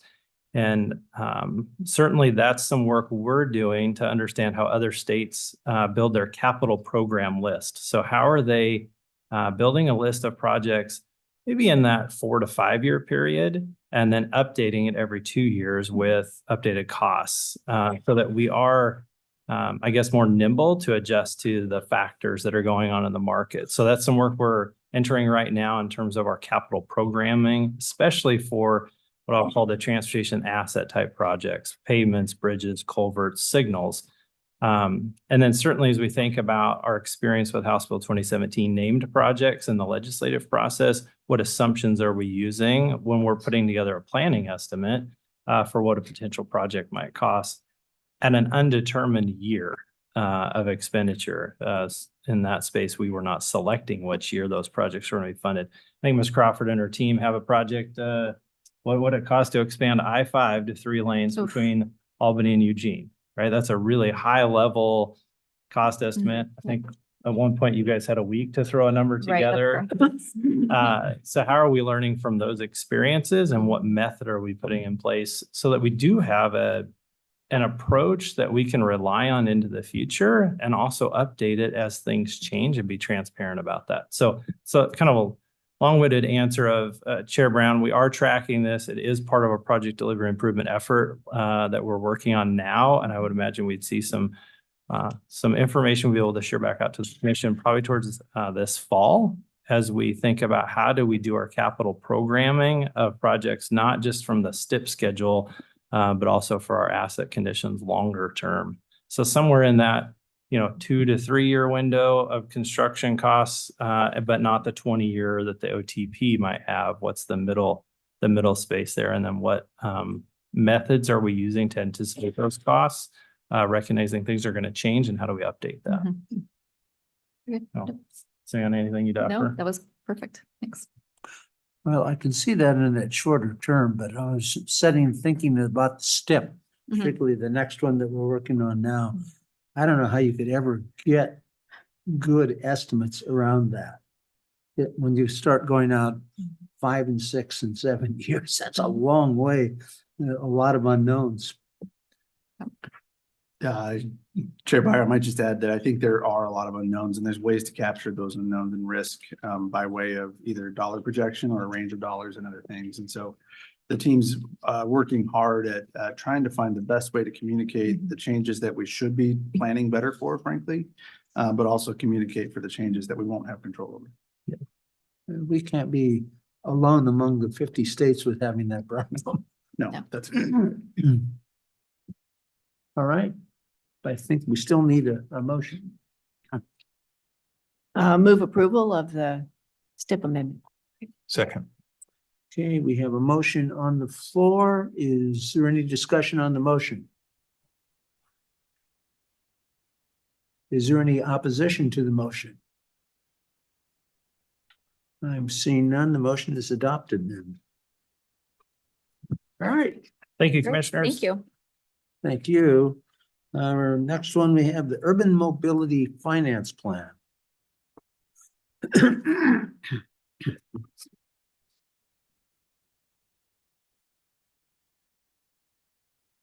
We move this along so you'd have more time.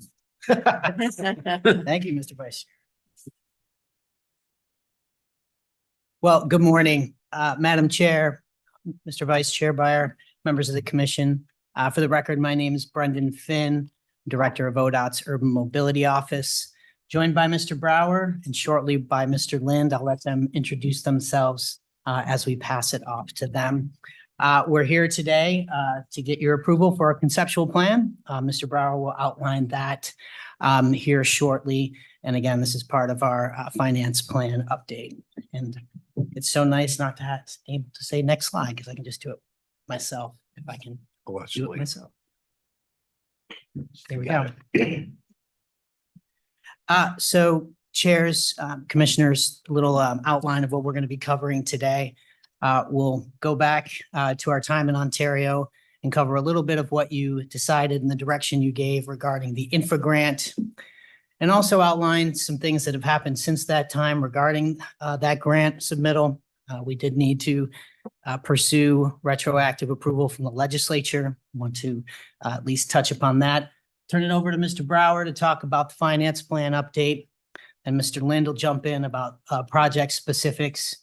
Back to Mr. Brower on some of the timelines, decisions, and uncertainties. And then I will jump back in at the end to talk about how this specifically impacts Rose Quarter and a path forward there. And then back to Travis to talk about what's next. And that sounds like a long presentation, but really it's only about 11 slides. We want to have the majority of the time for discussion with the commission. Again, so going back to our meeting in Ontario, a big opportunity that presented to the agency as we were talking with our partners at USDOT about our grant agreement for $450 million under the Reconnecting Communities and Neighborhood grant process, where they indicated to us that we would have a highly recommended status by the Department of Transportation for other grant opportunities. We got direction from this body, from the commission, to pursue this grant, even though it was a little bit retroactive. If you remember, it was a couple days after the deadline because meeting dates did not match up specifically, but urged us to come back and directed us to come back with options for a 20% match, local match that is required. You'll remember that the other 20% requirement could be federal. We'll actually be applying a portion of the Reconnecting Communities and Neighborhoods grant as that federal match. So we started to talk about some of the sideboards and options available with that. Mr. Brower will talk about that as well. So as I mentioned, we had to, due to the timing of your meeting and the grant application, do that a little bit retroactively. I think it was about 3 days. But one of the requirements that we have as an agency on these grant submittals is that we also need to seek legislative approval, which we had to do retroactively as well, which took place during legislative days at the end of May. This retroactive approval was assigned to the General Government Subcommittee of the Emergency Board. That body heard a presentation from ODOT and unanimously decided to move that forward for full consideration for approval, retroactive approval, excuse me, to the entire emergency board. That was then carried to the emergency board by Senator Lou Frederick. At the emergency board, there was, again, a unanimous, without dissent, agreement to approve this application. And there were a number of comments, supportive comments from legislators for the approval, but one I'd like to point out was from Representative Greg Smith, who was also co-chaired the General Government Committee that forwarded onto the emergency board.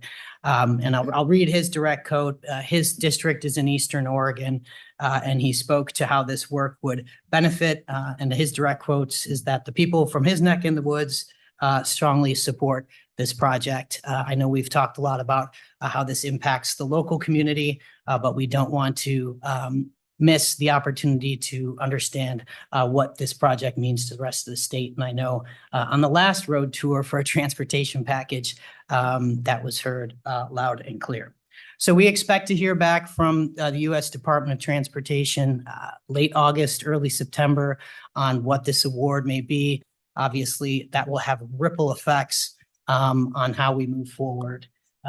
So to that, I want to pass it off to Mr. Brower to talk a little bit more about the key questions that regard the finance plan. I'll hand you the clicker.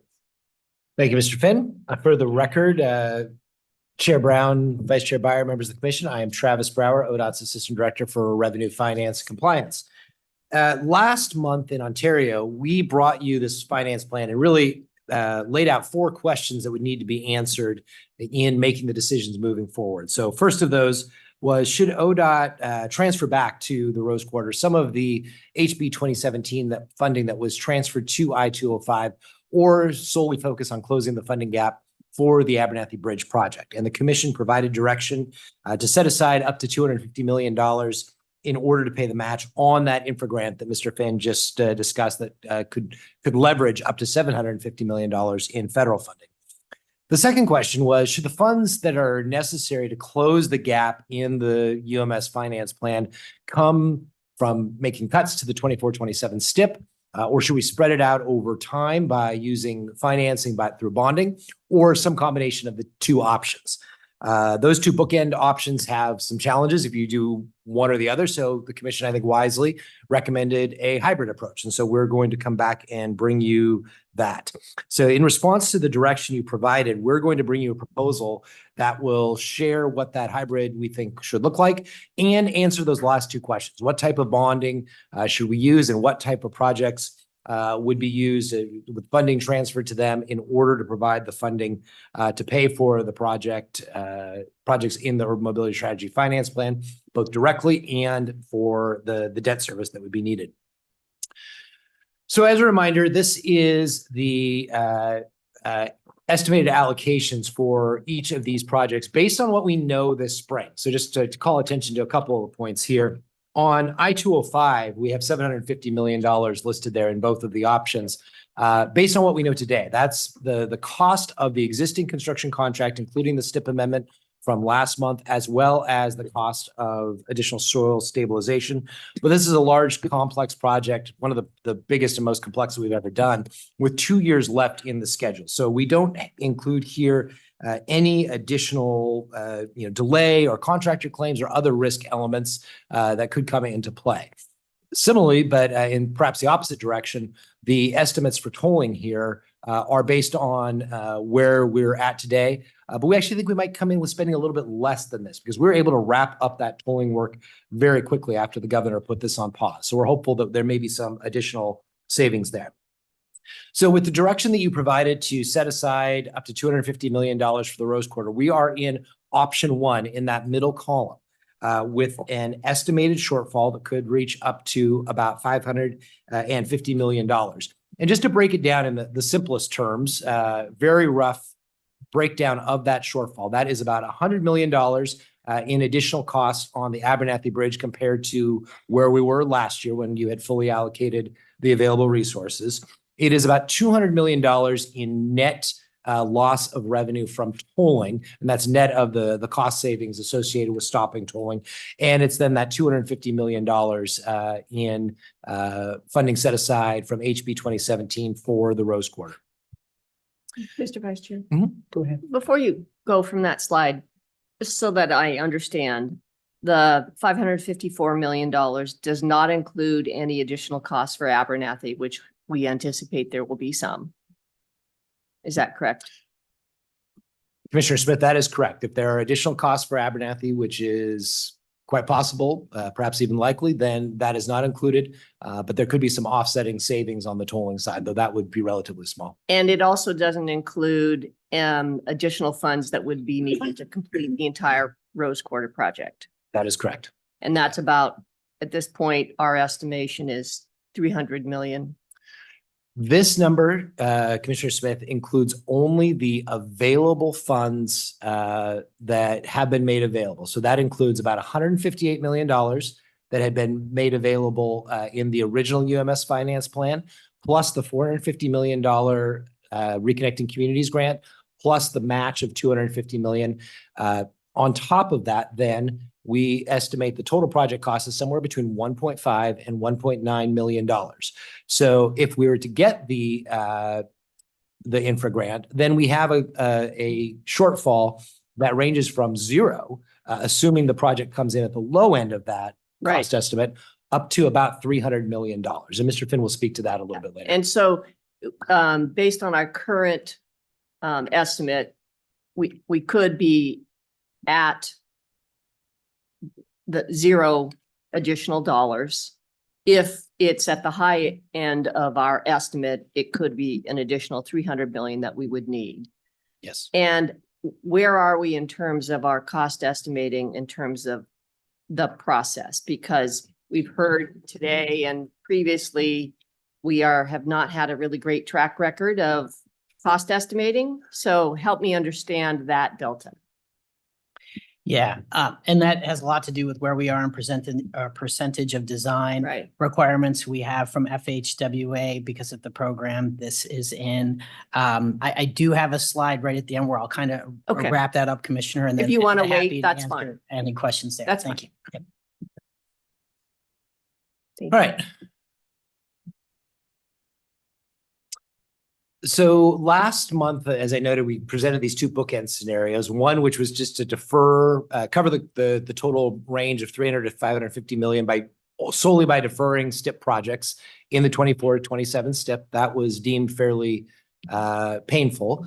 The second would be to finance the gap using long-term borrowing to spread that amount over a longer term period, which of course requires then to defer projects over a longer period as we pay the debt service.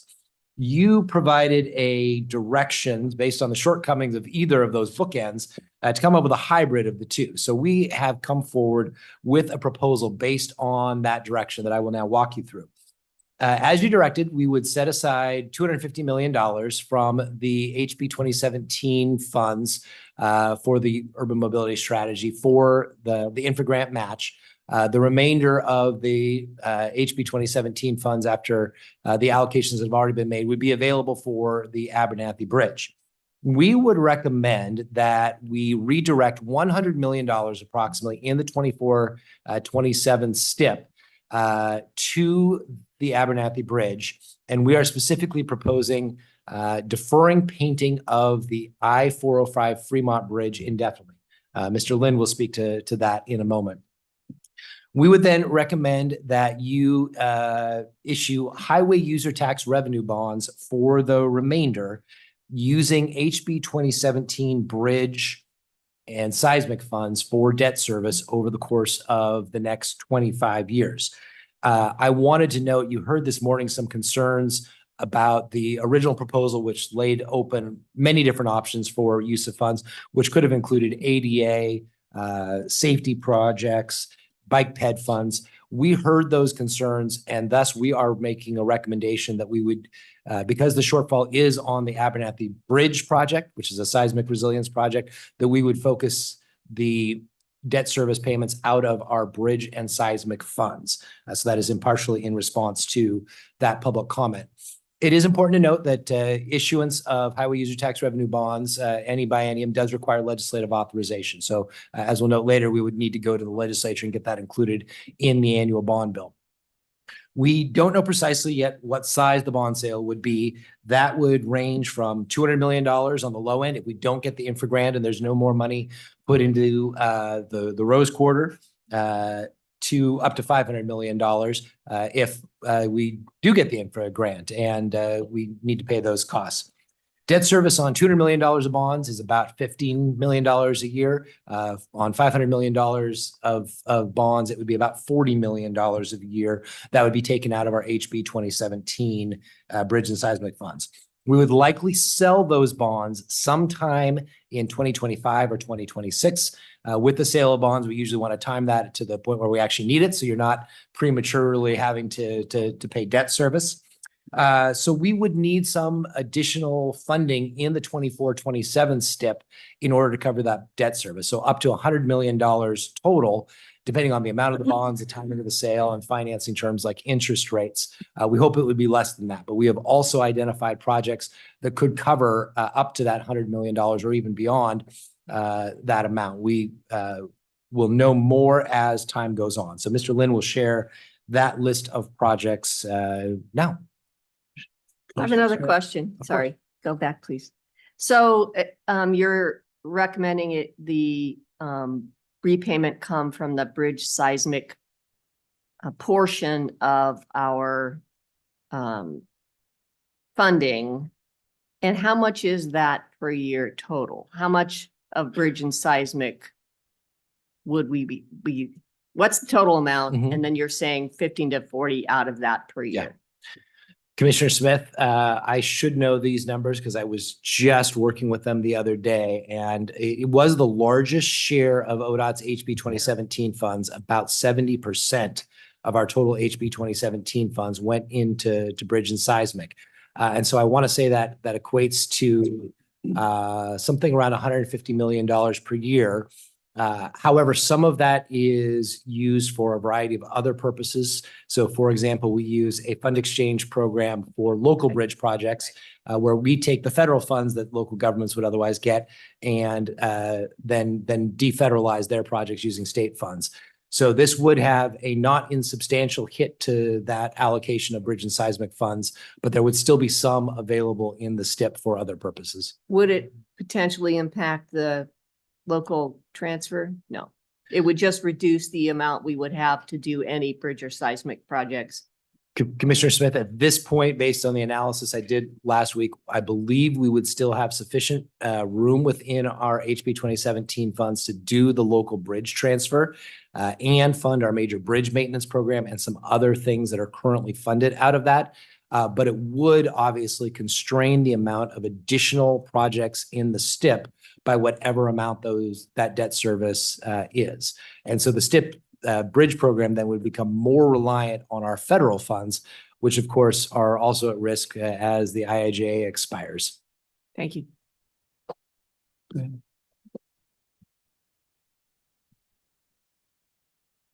Thank you, Travis. Again, for the record, Macklin, Delivering Operations Division Administrator for ODOT. So I just want to speak real quick, I think, to impacts of moving forward with this recommendation in terms of the project. So we've already spoke to the Fremont Bridge as one of those options. It's appealing more from a dollars perspective. You can see it's over $100 million project, but certainly would have some impact. So this project is planned to repaint the west ramps, so the west side of the Fremont Bridge. The bridge is about 50 years old. We have not done a structural repainting of the bridge, so it's due.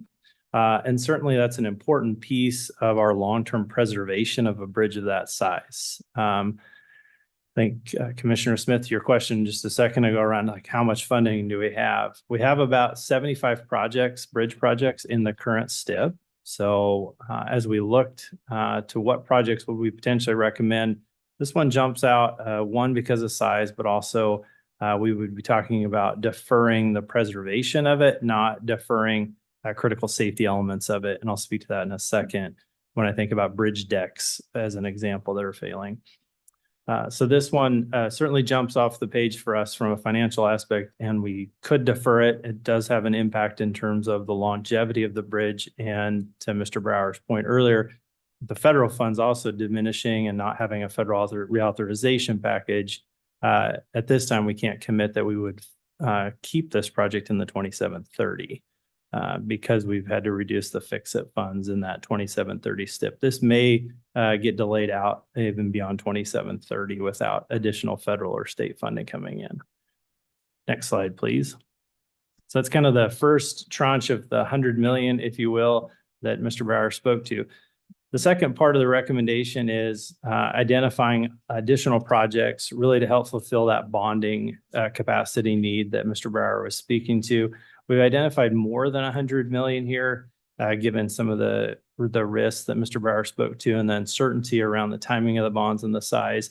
We've identified 4 projects, 4 bridge projects, and then a reduction to our timber bridge program. So I want to talk about each of those at a high level. So these are all identified in our 24-27 STIP. The first project is in the Portland metro area. It is a bridge replacement project. It also is connected to a jurisdictional transfer with the city of Portland. So that would get delayed into the next STIP. Painting of the McLaughlin Bridge on Highway 99 right at the Clackamas River. So fairly close to the I-205 Abernathy location, if you will. So that's a bridge painting. The third one is a bridge over the Port of Tillamook Bay Railroad in Tillamook County. This would be a bridge deck replacement that we would be deferring, and likely in the 2730 we would move to not replacing the bridge deck but actually replacing the bridge at that point. So in terms of the criticalness the condition of that structure, we'd move towards replacement in the next cycle. And then the Gold Beach Bridge down on the Rogue River. This project was designed to do the first phase of cathodic protection, which is our ability to preserve the steel within that structure from the corrosive salt water environment. By deferring this project, we would likely, with sufficient funding in the 27-30, combine that to do both phases. So do the entire structure at once, but delay it a few years with this action. And then finally, our timber bridge program. We've been working on this over the last couple of decades. We have a number of smaller bridges that are timber bridges, and it's been a focus of ours to replace those. A lot of them are on lower use facilities, but certainly they are wearing out and in need of replacement. We are able, through our maintenance crews, to preserve the longevity of them through some pretty heroic efforts.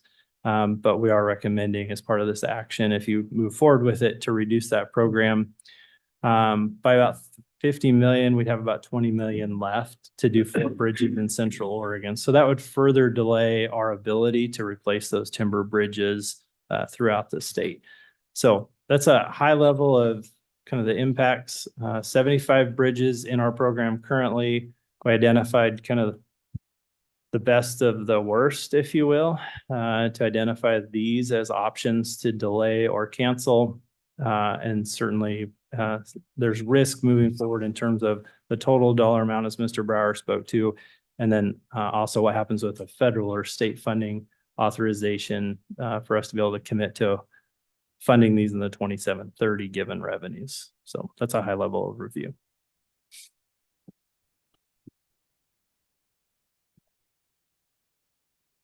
So today we are asking for your approval of the conceptual finance plan with any amendments or direction you have to provide us, which has been set in motion a whole series of actions by ODOT and by the commission over the course of the next year. So we would be in front of you many times for various decisions. You'd have opportunities to adjust the decision based on how things play out, particularly the outcome of the infra grant, which will determine, whether what course of action we take going forward. So just to walk you through this in a little bit more depth, if you approve the conceptual finance plan today, we'll come back in August to transfer funding from the Fremont Bridge painting to the Abernathy Bridge as part of the 2024 annual STIP amendment.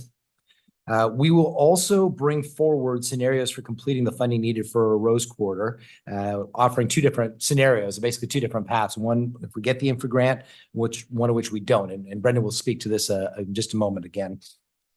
We should know about the infra grant by September, which will then allow us to take additional steps toward the end of the year, completing a refined estimate of the total available funds and the costs for the UMS projects. That will allow us to develop an updated estimate on the amount of highway user tax revenue bonds that are needed so that we can request that necessary bond authority from the legislature in the biennial bond bill.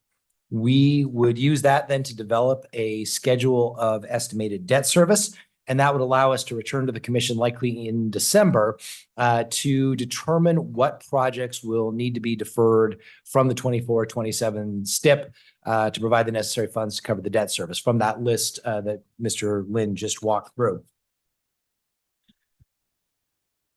So as we've noted, we're going to be back with next month with more details on the Rose Quarter. But I wanted to give you, as we head into that larger conversation, a little bit more context about the overall urban mobility strategy projects and the funding shortfall we face to complete them.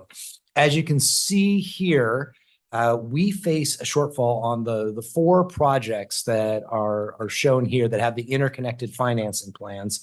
The total is about $3 billion. Before you take any additional action to shift any additional funding to I-205 and before any other federal grants or other funding sources. Much of what we had expected in order to cover that cost was expected to be covered by tolling. So we see a big gap in funding now that tolling has been paused. So just for purely illustrative purposes, this is not an ODOT proposal. I estimated out what it would take in annual debt service if we bonded that entire amount. And to be honest, we probably can't bond that entire amount. That would be beyond our current debt capacity. and the amount of gas tax increase and the complementary weight mile tax increase that it would take. That, as you can see, would require a 9 to 11 cent per gallon gas tax increase statewide for about 25 years to pay back those debts. That is obviously in the absence of tolls, federal resources such as grants or any additional resources provided in the STIP. We obviously may get some of those additional resources that would buy down the need for additional tax revenue.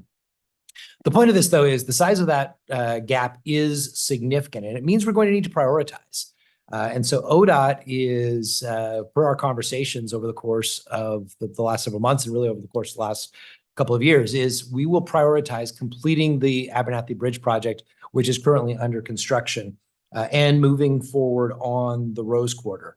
That means that the second phase of I-205 is currently unfunded, and the second phase of Boone Bridge is currently unfunded at early stages of work. And those may be deferred then until additional funding sources come available in the future as we prioritize the first two projects there. So given that context, I'll turn it over to Brendan now to talk with you a little bit more about what options we're looking at for completing the funding gap on Rose Quarter. Yes, thank you, Mr. Brower. I'm going to take my time with this slide, hopefully cover some of the questions that came earlier, and then obviously open to questions. As this commission is well aware, the funding gap for this project, I believe I heard Assistant Director Baker say it's been a moving target. And I think that's, to put it mildly, based on design refinements, funding opportunities, fluctuations in the urban mobility strategy finance plan that Mr. Brower just articulated. So what we have right here as a point in time, I really want to unpack that first bullet, which shows the funding gap being from $0 to 1.3 billion. And again, highly dependent on where we are. Commissioner, I just saw you cringe when which are highly dependent, all joking aside, on the infra grant outcome. So we are going to embark, besides our independent cost estimating procedures that we'll be doing for the projects that we talked about during our last meeting. We're also going to be doing some cost validation work starting this summer on some of the work that's associated with phase one that comes from the Reconnecting Communities grant. It's a cost estimating and assurance procedure that's actually our friends up in WashDOT use, called CVEP, which is an acronym that I won't spell out right now. But we'll be just starting that with our contractor, where we'll be designing design work. But really, the biggest cost validation, so we know based on where we are in a percentage of design and have a higher level of confidence in exactly what that number is in the spring of 2025. We will be at 90% of design for the early work packages and 30% of design for the main package. We will go with FHWA, we'll conduct what is called a cost and schedule risk assessment, again, to validate all of the costs that are embedded in the project thus far. At that point, we'll be able to say, based on the range that Mr. Brower said that we have right now, 1.5 to 1.9, if we are at the low end of that range, and we receive the entire infra grant as submitted, then we virtually have no funding gap as we're looking at the project right now. If we are at the high end of that range at 1.9 and we are not successful in receiving anything from the infra grant award, that has that cringing number of 1.3 billion being the gap that we have on the project. So as Mr. Brower alluded to, and you'll see this reflected in your long-term planning calendar and really based on some of the discussion that we had on Ontario, we're going to be bringing back a more refined set of scenarios based on the what ifs that I just articulated. And then we'll have probably some in the middle there in case we do get a midpoint award from USDOT on the infra grant. This will include components that can be constructed, what their independent utility is, and how they might be phased to really take advantage of cost savings. As we've been articulating to you, so much is dependent on when we start these projects, making sure that we have the costs validated and independently. So that's going to play a large part in that. So we look forward to bringing that back to you in your August 1st meeting in Florence to further inform the discussion. So with that, I guess I'll stop.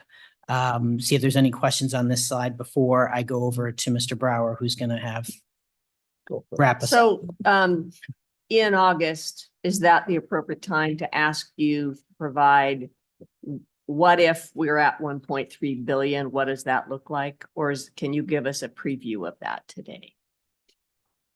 What does that look like as far as what are the potential, how does that gap be concluded? Well, Yeah. yeah. How do we continue if we have to fill $1.3 billion gap? Right. Yeah, so Commissioner Smith, obviously there, and to Mr. Finn's point, there will be phasing options and various components that could move forward. To fill a gap of that size, the rule of thumb we use for bonding and debt service is divide the number you need to fill by 14 and you get the annual debt service. So 1.3 billion would be just shy of $100 million in annual debt service. That would be additional revenue that either the legislature or the commission would need to find from the STIP. And so that just gives you a sense of the magnitude of the funding needed. And then, to Mr. Finn's point, he would bring forward what some options would be to move forward on various phases or components in order to lock in, more current prices and avoid the inflationary escalation we have seen on other projects. And where does tolling fit into that number? Commissioner Smith, tolling is not listed there as currently we are stood down on tolling. Of course, there may be different direction from the legislature, from the governor. Right. Obviously a size and scope shortfall of this nature may lead people to determine that the projects that they want to see are of sufficient value that they would be willing to re-entertain the notion of tolling. But that we did not incorporate that into any of this. Given the direction that we are under from the governor to stand down on tolling. Thank you. So we know that the gap is uncertain. We spend a lot of time talking about the uncertainty of the gap. And maybe, Travis, you can talk about the necessity to move quickly.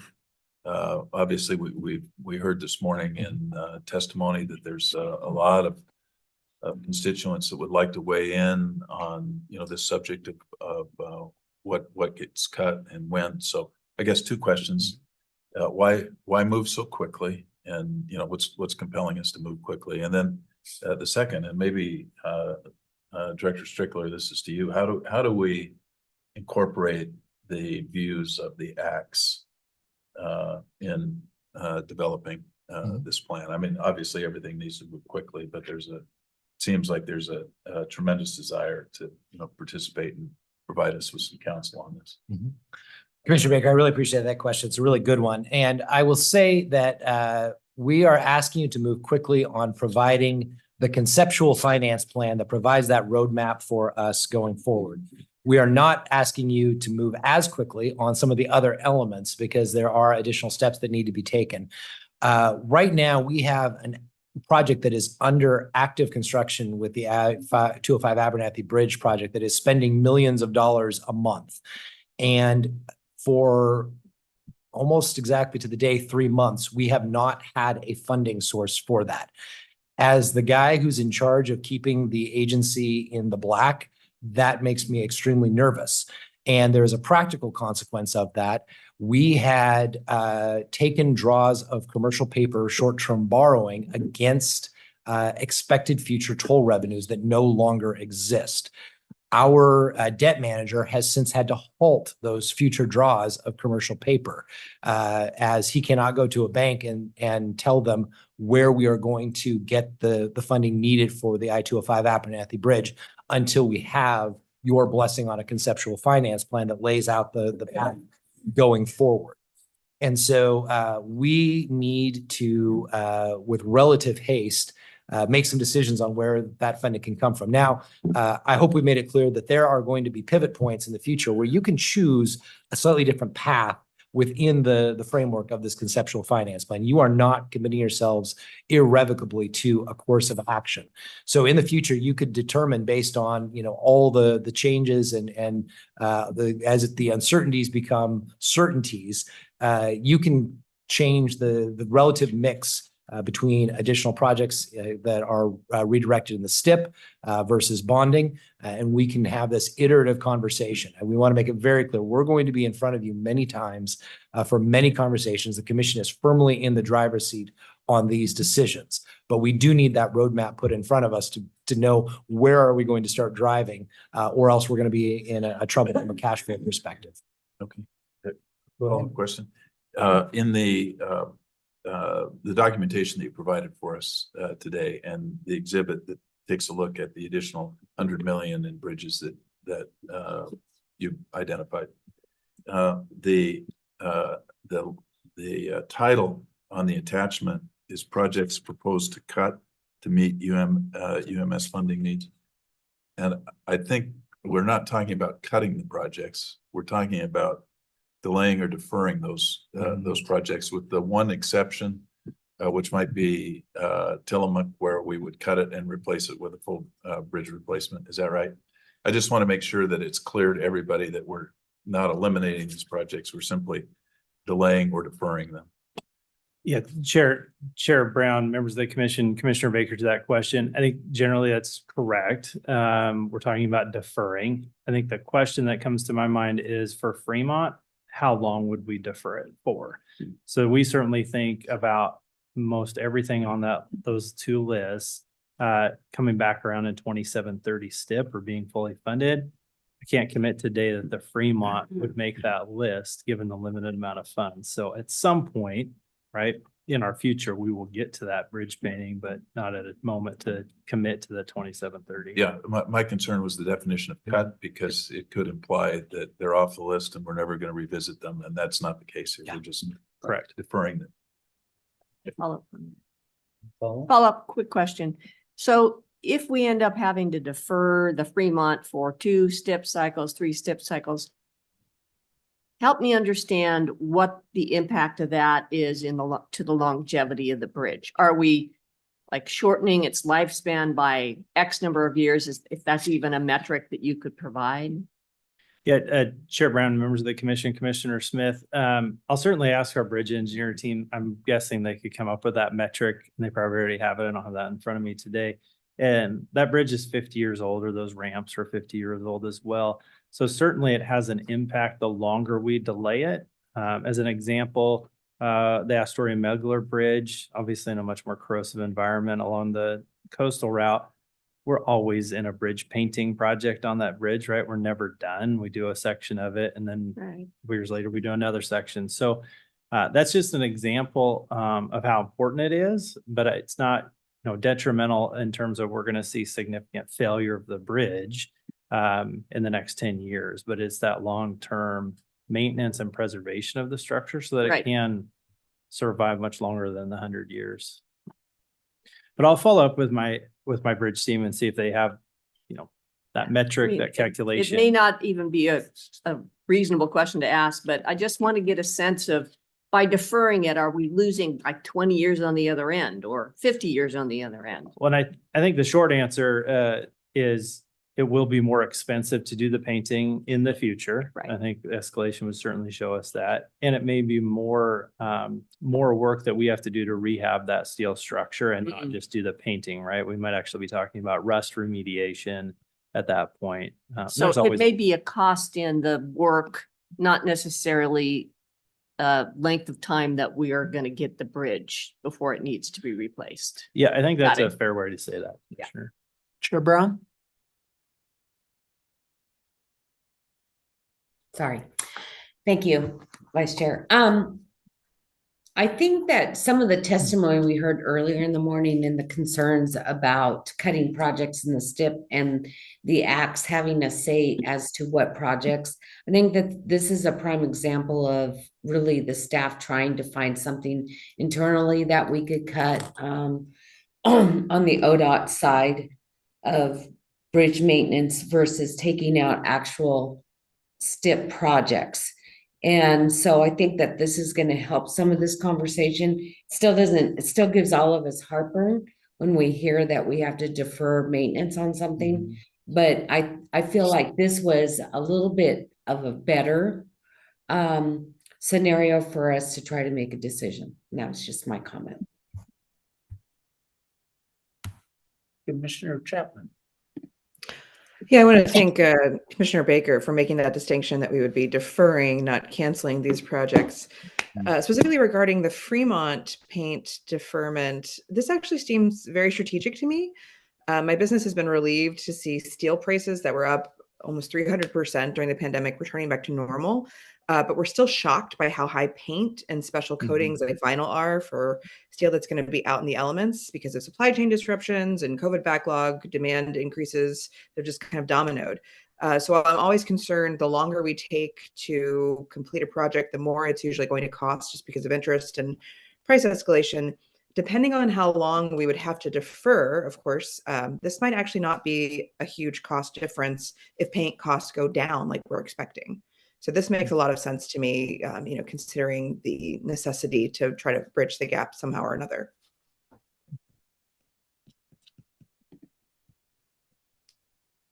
Okay. Well, my comments is I think that most important to me is completing the projects. We've got to finish the Abernathy Bridge. That's just a baseline where we need to start.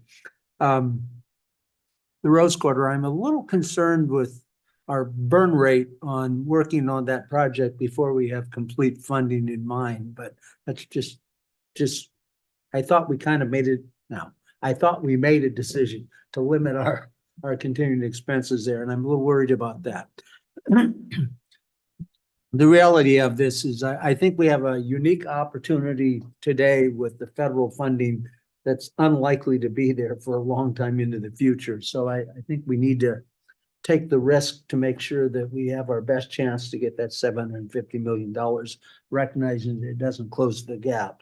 But I think we need to do that. And if that doesn't happen, we've got a total different set of discussions, because in my opinion, we can't do that project without that money. I don't see a path yet to do that. I think it's important. Perhaps the legislature will come up with something different, but I think that's a difficult thing. And I think just hearing, I remember when that first got on the table, that was a big Rose Quarter I'm speaking of now. That was viewed as the most important project by the trucking industry at that point in time. Not all of it is described today, but that in terms of transportation.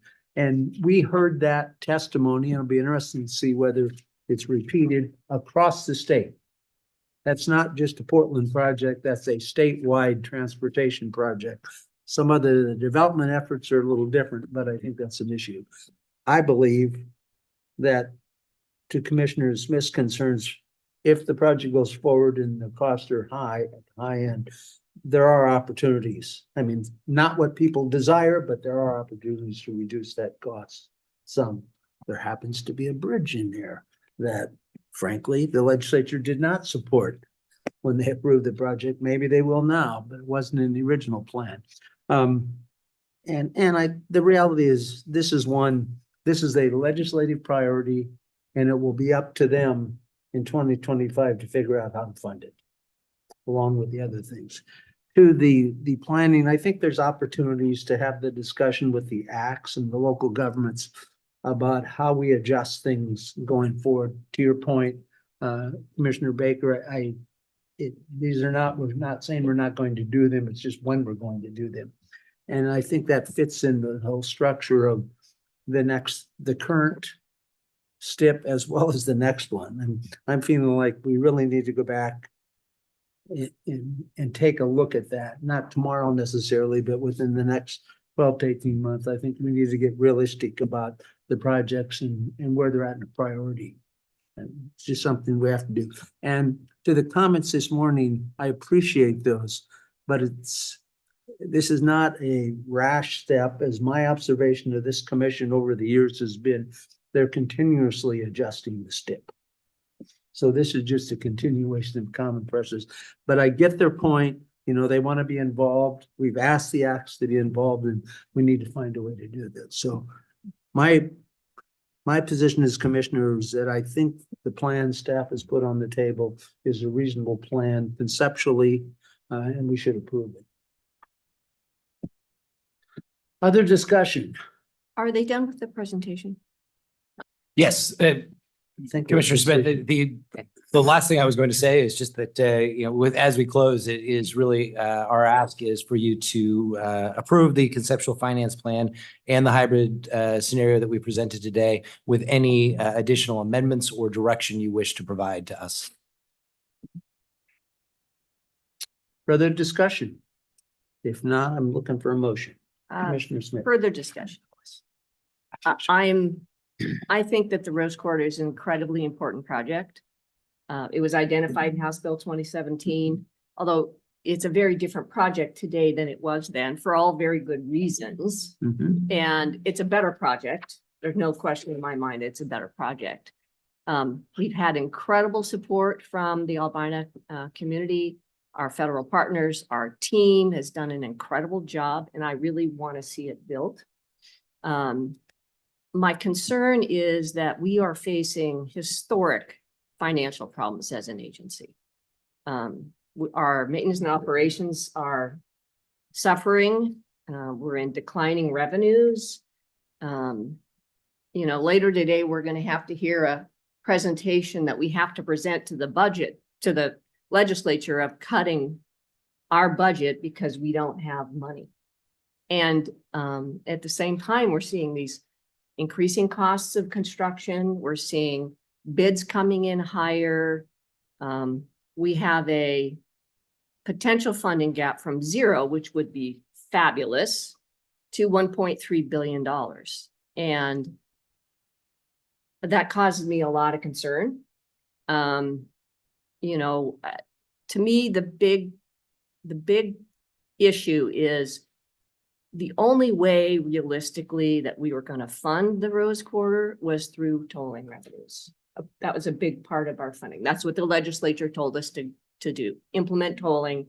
It's going to pay for some of these mega projects. I just don't see how this state will be able to pay for mega projects without tolling. And so we've been hamstrung in our ability to fund things. And you know, the funding plan, I think it's the best that you can do with what we have. And I applaud the work that has gone into it. And it concerns me that we would be impacting the STIP in the next 24-27 cycle pretty dramatically. Dramatically may be an overstatement, but it's going to impact what we already have planned. It also is going to then impact for the next 25 years our STIP projects because of the borrowing. And it's going to really have a negative impact on our preservation project, you know, working on preservation of our system, which I think is really important throughout the state. And while I think it would be fabulous to get $750 million, I just see this looming gap that I don't know how we are going to fund. And I'm not confident that we will get there. And I'm just not comfortable spending the money we don't have. So that's just that's my analysis. And that's how I feel. Okay. Others?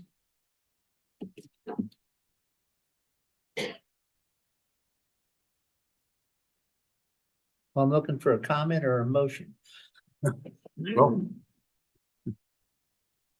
I move we approve the conceptual plan as presented. I second. Okay, we got a motion on the table. Further discussion?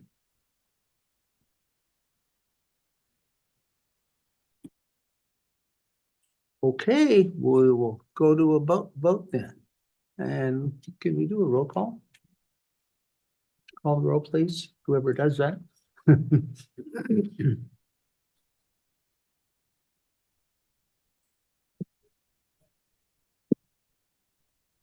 Commissioner Baker, Aye. Commissioner Smith, No. Commissioner Chapman, Aye. Vice Chair Byer, Aye. Chair Brown. Chair votes aye. Motion passed. Okay, motion passes. Good discussion. Yeah, I agree I'm with not- the fears. I'm not dissatisfied with the result. I just felt I had to. I make that appreciate comment. that. Well, we're right at lunchtime. Yep, so we are a little We're bit a little ahead of early. schedule, but the lunches are here, so we can break for lunch and come and start a little early as well. All right, so that would bring us back at 12:30? 30 minutes. I'm sorry, Half an hour lunch. that's a half an hour from now. If we came back at 12:50. 12:15. My name's, It's all right. all right, I don't have a math degree.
Let's see, we're waiting for Commissioner Chapman online. He's not there yet.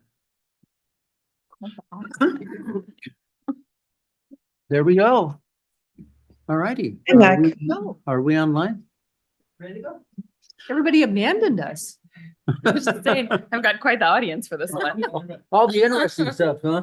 Well. Okay, we are back in session, back from recess. And our next item is, geez, look who's sitting in front of us. Legislative report. Excellent. Thank you, Vice Chair Byer. Members of the commission, for the record, Lindsay Baker. I serve as ODOT's Assistant Director for Government and External Relations. So I am here today and I've got 45 minutes on the agenda. I've got about 15 slides. So my goal here is to really share with you all of the work that we have been doing as the agency and certainly as the commission in getting ready for a 2025 funding package. I think we've had a number of conversations and a number of agenda items on previous commission meetings where we talk about sort of logistics, and I will certainly talk about a little bit of that today. But I think really identifying and I think opening some space for discussion among each of you or among the body of the commission and how we are identifying our priorities for a funding package, how we are describing and articulating our priorities for a funding package, how we are getting that message out to the public, out to our partners, and the role of the agency in terms of our partnership with the legislature and how we are working collectively, I think, to build what will hopefully be a successful 2025 legislative session to really, and I'm going to steal some verbiage from Commissioner Smith from earlier today, to get ODOT out of the financial crisis in which we currently find ourselves.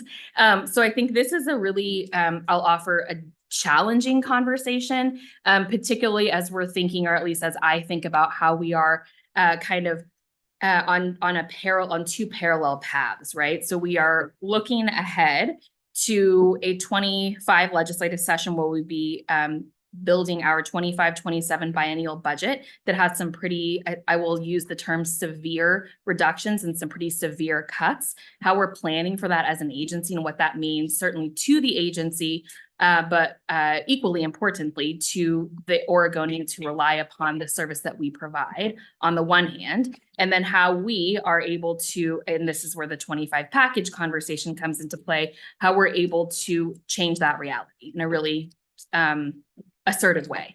And what we're doing to, again, prepare the legislature to hopefully build and pass a funding package in the 25 session. So I'm going to go through these slides and again, just talk a little bit about process of where we are. This is coming.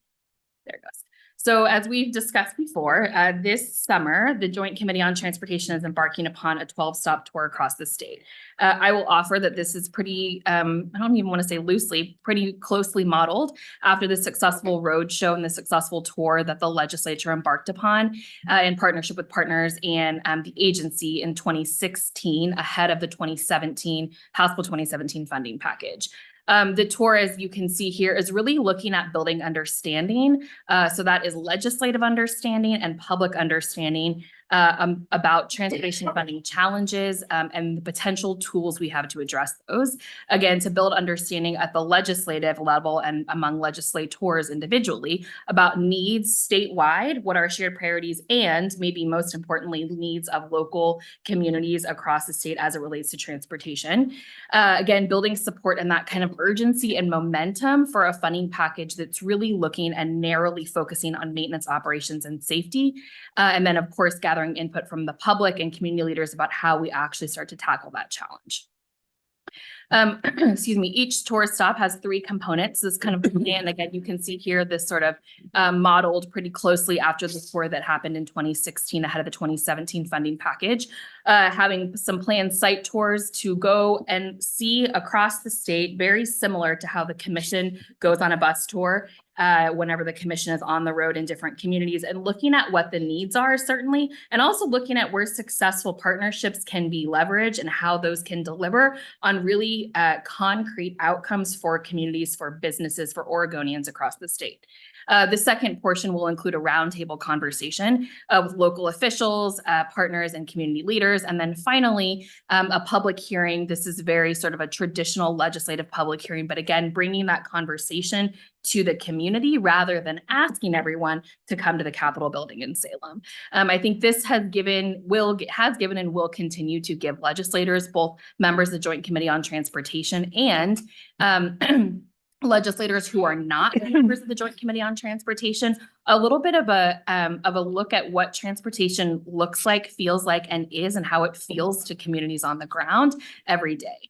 One of the observations, at least I have, about the way that the Oregon legislature is structured, it's a very committee-driven process, right? And so you have legislators who really get very invested and become more or less subject matter experts in their field, and often those track pretty closely with their committee assignments. So we've got a lot of legislators who care a lot about maybe behavioral health, or about education, or about public safety, and about transportation is one of those as well. And so all the legislators who do not sit on the Joint Committee on Transportation, not that they're not invested, but that they certainly don't have the level of understanding of how, one, complicated the space is, two, how integral it is for the state of Oregon overall, and three, the challenges and the opportunities that we are facing and sharing for 2025. So in my mind, a lot of the value of this statewide tour is bringing local legislators in to talk about local needs and to give them a sense of what it looks like at that kind of macro statewide level as well, and really emphasizing those kind of structural challenges.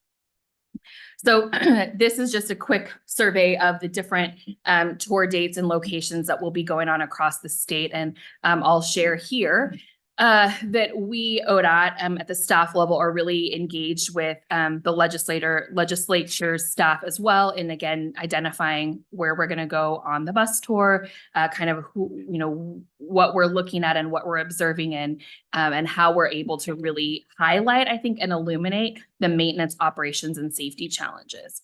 I will offer that in my time at ODOT, and I'm thinking back even to far prior to my time at ODOT, the state of Oregon's transportation funding packages are almost always focused on capital improvements. So not to say that this package will not include some of those at some point in time, certainly. But this will be, I believe, the first transportation funding package that's really looking at day-to-day core critical services, essential maintenance and operations.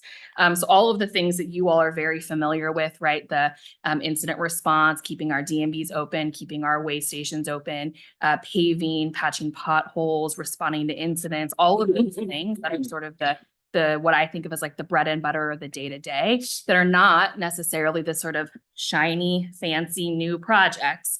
Being able to have the focus on those needs, which are most critical right now, is really important. So I'm going to give a little bit of a quick recap of the stop that was just last Tuesday. It was the June the 4th. So the first stop in the Portland metro area. We were able to, and this is kind of here tracking along with the three different components of that broader stop. We were able to stop at the Multnomah County Bridge Shop. We were able to stop at a location in downtown Portland to observe some failing paving conditions. We were able to stop at the downtown DMV and get a sense of the unique challenges inherent with serving customers at the downtown DMV. And then we were able to take a quick stop at the Lombard Safety Project. So you can see here, we are really trying to identify places where maintenance, operations, and safety is forefront. Again, places where we've seen partnership be really successful, and also where we know we have significant needs into the future. I also want to emphasize, and I'll take this opportunity to do that we have spent a lot of time as an agency talking about what ODOT's needs are and what our statewide needs are. I think it is perhaps quite obvious, but I will say it for the record, that we know that local government, cities and counties and transit providers have significant needs as well. I do not have in my presentation this afternoon the sort of funding, the needs and the numbers, though I think you all have seen that before. And one of the things I really like to underline and emphasize is the fact that those calculations, one, had a lot of assumptions built into them, and two, really look at what the state system and ODOT's needs are to maintain, operate, and improve safety.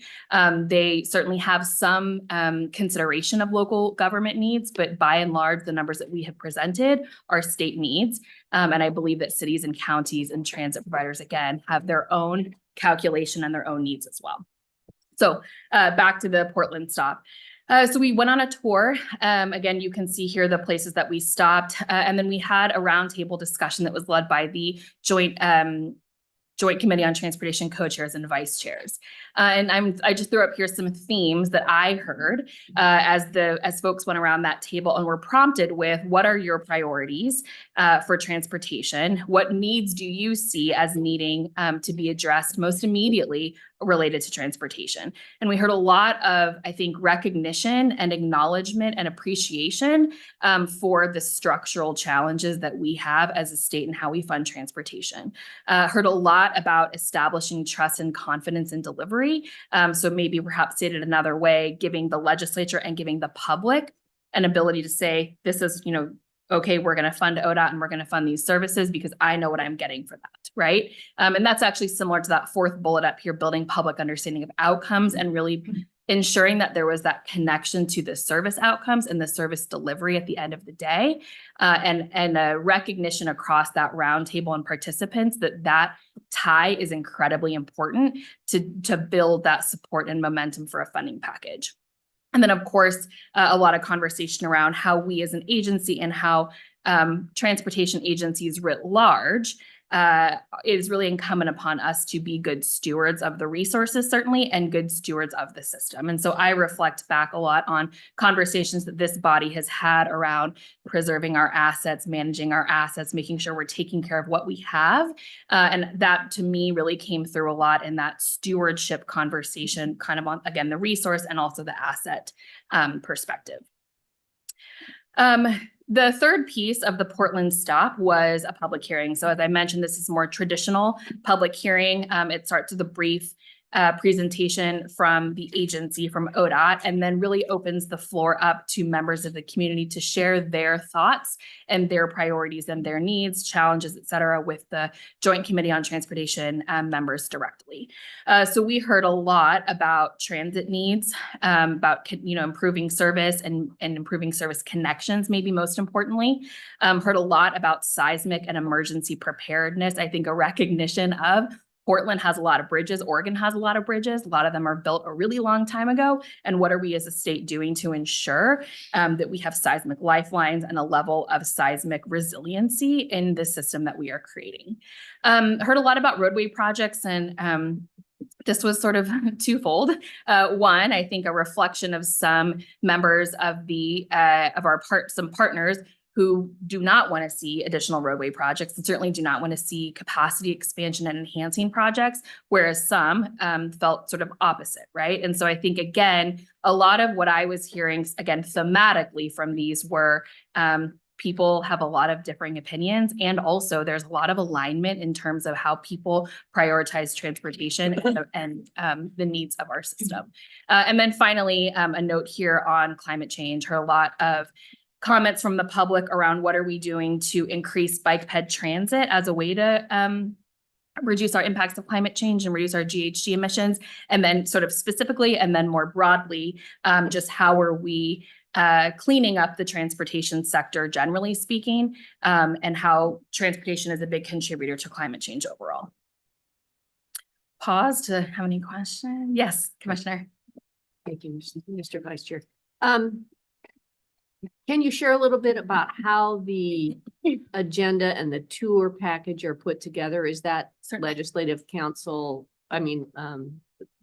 legislator commission led, or is it a collaboration with our team, local team, and the legislative? Certainly, Vice Chair Byer and Commissioner Smith, that's a great question. So for the bus tour, ODOT is really kind of on point. And when I say on point, I mean on point for logistics, right? We are in charge of getting the bus, working with the transit provider, and then setting the itinerary by and large. At the end of the day, certainly the co-chairs have final approval, right? They can redirect us. But generally speaking, the way that it's worked so far is we've asked our delivering operations division region managers to really take a central role and working with their county public works director, their city manager, whomever that might be on the ground, to identify places that are good for highlighting. I'm thinking back to the Portland stop, we tried to pack a lot into 2 hours. And so I think we're trying to be really mindful about how are we identifying locations where we can get out, legislators can see again and feel what it's like to be on the ground. And we have places that we can identify and highlight city, county, and state needs all in a single location. Yeah, I was hoping that we were doing collaborative work with the Absolutely. local partners to make sure that it's a good picture of the region. Yes, Commissioner Smith, indeed. And I think that's why I wanted to highlight that county bridge shop and that city pavement condition, because that was very much, and I'll offer, I think Portland, the Portland tour came together pretty quickly. And so I think we certainly can do a better job going forward and will, just to be a little bit more proactive in how we work with partners. But that's absolutely part of it. And I think we have a successful model in place right now. How are we involving the acts? Yeah, so thank you, Vice Chair Byer, for that question. Again, as we put together that kind of route or that tour itinerary, we're looking closely and we're really relying a lot on our region managers to ask those questions, right? And to identify really collaboratively within the sideboards that we've got, how we think about which locations we're going to go to for the bus tour. For the roundtable and the public hearing, the individuals that are asked to participate in the roundtable are selected by the Joint Committee on Transportation co-chairs. We have offered recommendation, as have the League of Cities and the Association of Oregon Counties has offered recommendation about here are some folks that you might consider. But generally speaking, the co-chairs are the ones setting that table and setting that agenda as well. How do you see to the extent that an OTC member is present, are they at the roundtable or are they in the audience? What's that participation look like? Certainly. Thank you, Commissioner Smith. So for the Portland stop, as an example, Chair Brown and Vice Chair Byer were both present for all three portions. They were on the bus, and they were participants in the round table, and they were there for the public hearing, though just in the audience for the public hearing. I will offer as well that I think you all are sort of approaching with a divide and conquer a bit, right? And so I am expecting or assuming that Chair Brown is going to be at all of these locations with the exception of one or two. I think Vice Chair Byer as well. Commissioner Smith, I have you slated in for the Bend one because I know you indicated interest in that. And then Commissioner Baker, I know for the ones that you are the commission liaison for the acts, you'd indicated interest in that as well. So I think going forward, that's kind of how we're managing it in terms of presence. And I will just offer one thought on that, which is the Joint Committee co-chairs and the presiding officers have really appreciated the level of engagement from the commission. I think having the commission there to certainly observe and, build relationships is really valuable. But I think to hear, just like you do in your commission meetings generally, to hear from the public, what are their priorities? How are we meeting that? And to be honest, I think, about what our limitations are and what our needs are. I think the legislature has really appreciated that engagement. Yeah, I see where the two co-chairs were very involved in picking people for the Portland because that's where they're from. But I think when you get away from there, they're not gonna, I know they don't know the people in the other areas very well. The Portland one, I thought was more dominated by advocacy groups and their representation, which was probably appropriate in Portland, but I'm not sure how you're going to do that elsewhere. And I will share, I shared with Chris one of the comments that I heard from one of the small city mayors that what they were hearing working with the legislative staff and ODOT staff was that this was an ODOT thing and that they didn't want to talk about local projects. Yeah, Vice Chair Byer, I might offer one thought on that. So I was meaning to distinguish the roundtable participants and that sort of who is at the table, as ODOT is not making those final selections, and the legislature is. I do know as well that to your point about in Portland, it's easy for the co-chairs to select sort of because they're more familiar with that area. They're more familiar with the folks around the table there. I know that they are also working closely with local legislators. So I kind of mentioned earlier, we've got Joint Committee on Transportation members and then more local legislators who are taking an active role also in when the tour comes to their community. I know that they are also working closely with the local area legislators to identify who from your city council, who from your public works department, who from your county commission to participate in that roundtable as well. And maybe the actual final thought is, I do think though that that's why I mentioned earlier the emphasis on the calculation and the analysis that we have done as an agency around calculating what our needs are and the assumptions built into that does not include, but is not ignorant of the fact that local needs are very real. And so I appreciate you sharing the comment from the small city manager you mentioned. And I think the legislature certainly wants to ensure that there is stability, structural stability, and we can continue to deliver service from the state. But I don't, I think they are also very well aware that local governments have needs as well. Okay, so keeping the focus on maintenance, operations, safety, and House Bill 2017 commitment. So I just wanted to excerpt this a bit, and I think you all have a copy. I'm confident you have a copy of this letter, but I do think it's so important to underline here the level of alignment and the level of prioritization that is being placed from the governor and from the Senate president and from the House Speaker on keeping this focus on maintenance, operations, and safety. So I'm not going to read these out, but again, I just wanted to share this because I think it's so important. As I mentioned earlier, I believe this will be the first transportation funding package that is a maintenance and operations first and a capital projects second package. I think that's unprecedented, obviously, and being able to maintain that really sharp and narrow focus there is so critical. And again, as I think about how we are actively building our budget right now and what that reduced service level actually could be.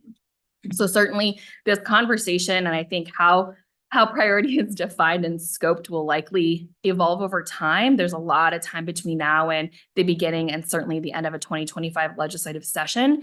But being able to have this at the forefront and sort of become the starting point, I think is really, really important and has enabled us as an agency to keep that focus there going forward.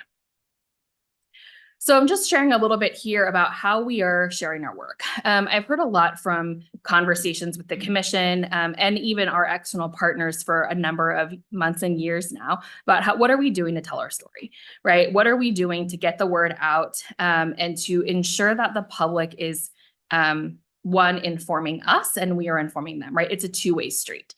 And so I think as we have looked at the 2025 package development, we are actively and I will say assertively identifying opportunities to build that understanding. I think of things like the video, and I know Vice Chair, this is something that was important to you and something the commission had a lot of work in, and being able to share that out in a pretty accessible and I will characterize sort of digested way that makes sense to people was really important. I think we've gotten a lot of positive feedback on balance, a lot of positive feedback that video has been successful. It's been shared around. And so I think it's more of those items and more ideas like that of how can we bring this story in ways that resonate with people, that mean something, and that actually can start to continue to, again, build that understanding over time. The other thing that we are spending a lot of time on, and I mentioned we work in really close partnership with the legislative at the staff level and really amplifying the outreach that they are doing and building that momentum and urgency. I offer that it is a really joint effort and has been incredibly collaborative between certainly myself, but members of my team and team across the agency and members of the legislative team at the legislator, presiding officer at the leadership staff level, and at individual legislator level to make sure that we are all rowing in the same direction and working together. That's been successful. And again, we've just had the one stop so far. But I think about all of the coverage that came out of the Portland stop, the really supportive work that came out of that and how everyone feels quite, I would say, invested and clear about what we're doing and what this looks like over the summer and going forward. So again, just kind of trying to amplify that and again, build that momentum and that urgency. These next couple of slides are taken straight out of the presentation that we have given to the Joint Committee on Transportation. As I think we've discussed a few times, towards the end of the 2024 February short session, we were in front of the committee for about 4 hours total, presenting on that kind of broad array of the needs, our calculation, right, the assumptions that we built into it. And I think really wanting to emphasize that in absence of sufficient and reliable funding, we will have service cuts. And I just give you a quick, but obviously not exhaustive list here. And then recognition that if we are able to really reform the structural revenue model that we have here in Oregon for transportation, what that actually enables, right? I like to focus both on what are the consequences of no action and what happens if we actually do have some action. So again, just sort of looking at this significant deterioration, increased safety risk, reduced frequency, slower incident response times, extended closures, right? All of these things that come out of that maintenance, operations, and safety bucket, for lack of a better term, budget bucket. And if we are not able to really build some stability and some sustainability into that model, we will not be able to keep an accessible and reliable and a safe system. These photos, I think, are sort of impactful as well to show the severity of what that could be like if we are not able to provide that stability and sustainability in our revenue. And then here, if we are able to provide some sustainability and stability in our funding, we will be able to continue to deliver the excellent service that we want to deliver right now. And we will be able to keep Oregon's system safe, accessible, and reliable. So I titled this slide Optimism in Action, and you've heard me talk about this a bit of just kind of this two sides of the coin, right? So as I mentioned, 12 months from now until the end of the 2025 session is a really long time. I'm confident that the focus and the priorities might evolve a little bit during that time period as well. And what are we doing to kind of prepare for those tough times and also at the same time working to change that reality? I think it's been, I will offer an incredibly challenging time internal to the agency as we are preparing our budget for the next biennium. So we're preparing and really in that kind of process of building the governor's budget that's going to be released in December. And you will hear a little bit about that later on. But I think one of the things that we've been trying to do is really instill this very deep understanding that our employees are everyday ambassadors of the work that we do. They're the literal faces of the service at the DMV counter or out on the road, helping stranded travelers, whatever the case might be. And how are we able to, again, build that understanding that the structural revenue and funding issue is very real, and that we have the ability to actually influence that outcome and to change that reality. So I'm hopeful, again, recognizing that these are tough times and tough conversations to have, that we are able to see that parallel path exists and really lean into the latter. And the latter, of course, being what are we doing to actually change that reality? And that work starts with showing up for a transportation funding package, making sure that we're delivering the things that we are committing to. We are performing at an incredibly high level and that we are stewards, again, of both the resources and of the asset in the system itself. So that is what I have. I'm happy to answer any questions. We want to go into detail on any of those things, or if you would like to offer any additional guidance or direction to me as we are thinking about how the agency is preparing for certainly this summer and really the long road ahead. I would just comment that one of the suggestions I would make is that video we had made, I would make that more prominent as this discussion goes forward. I'd put it on some kind of a link, visible link on the front page of our web. When I tried to find it, I know it's on the YouTube page. I couldn't find it.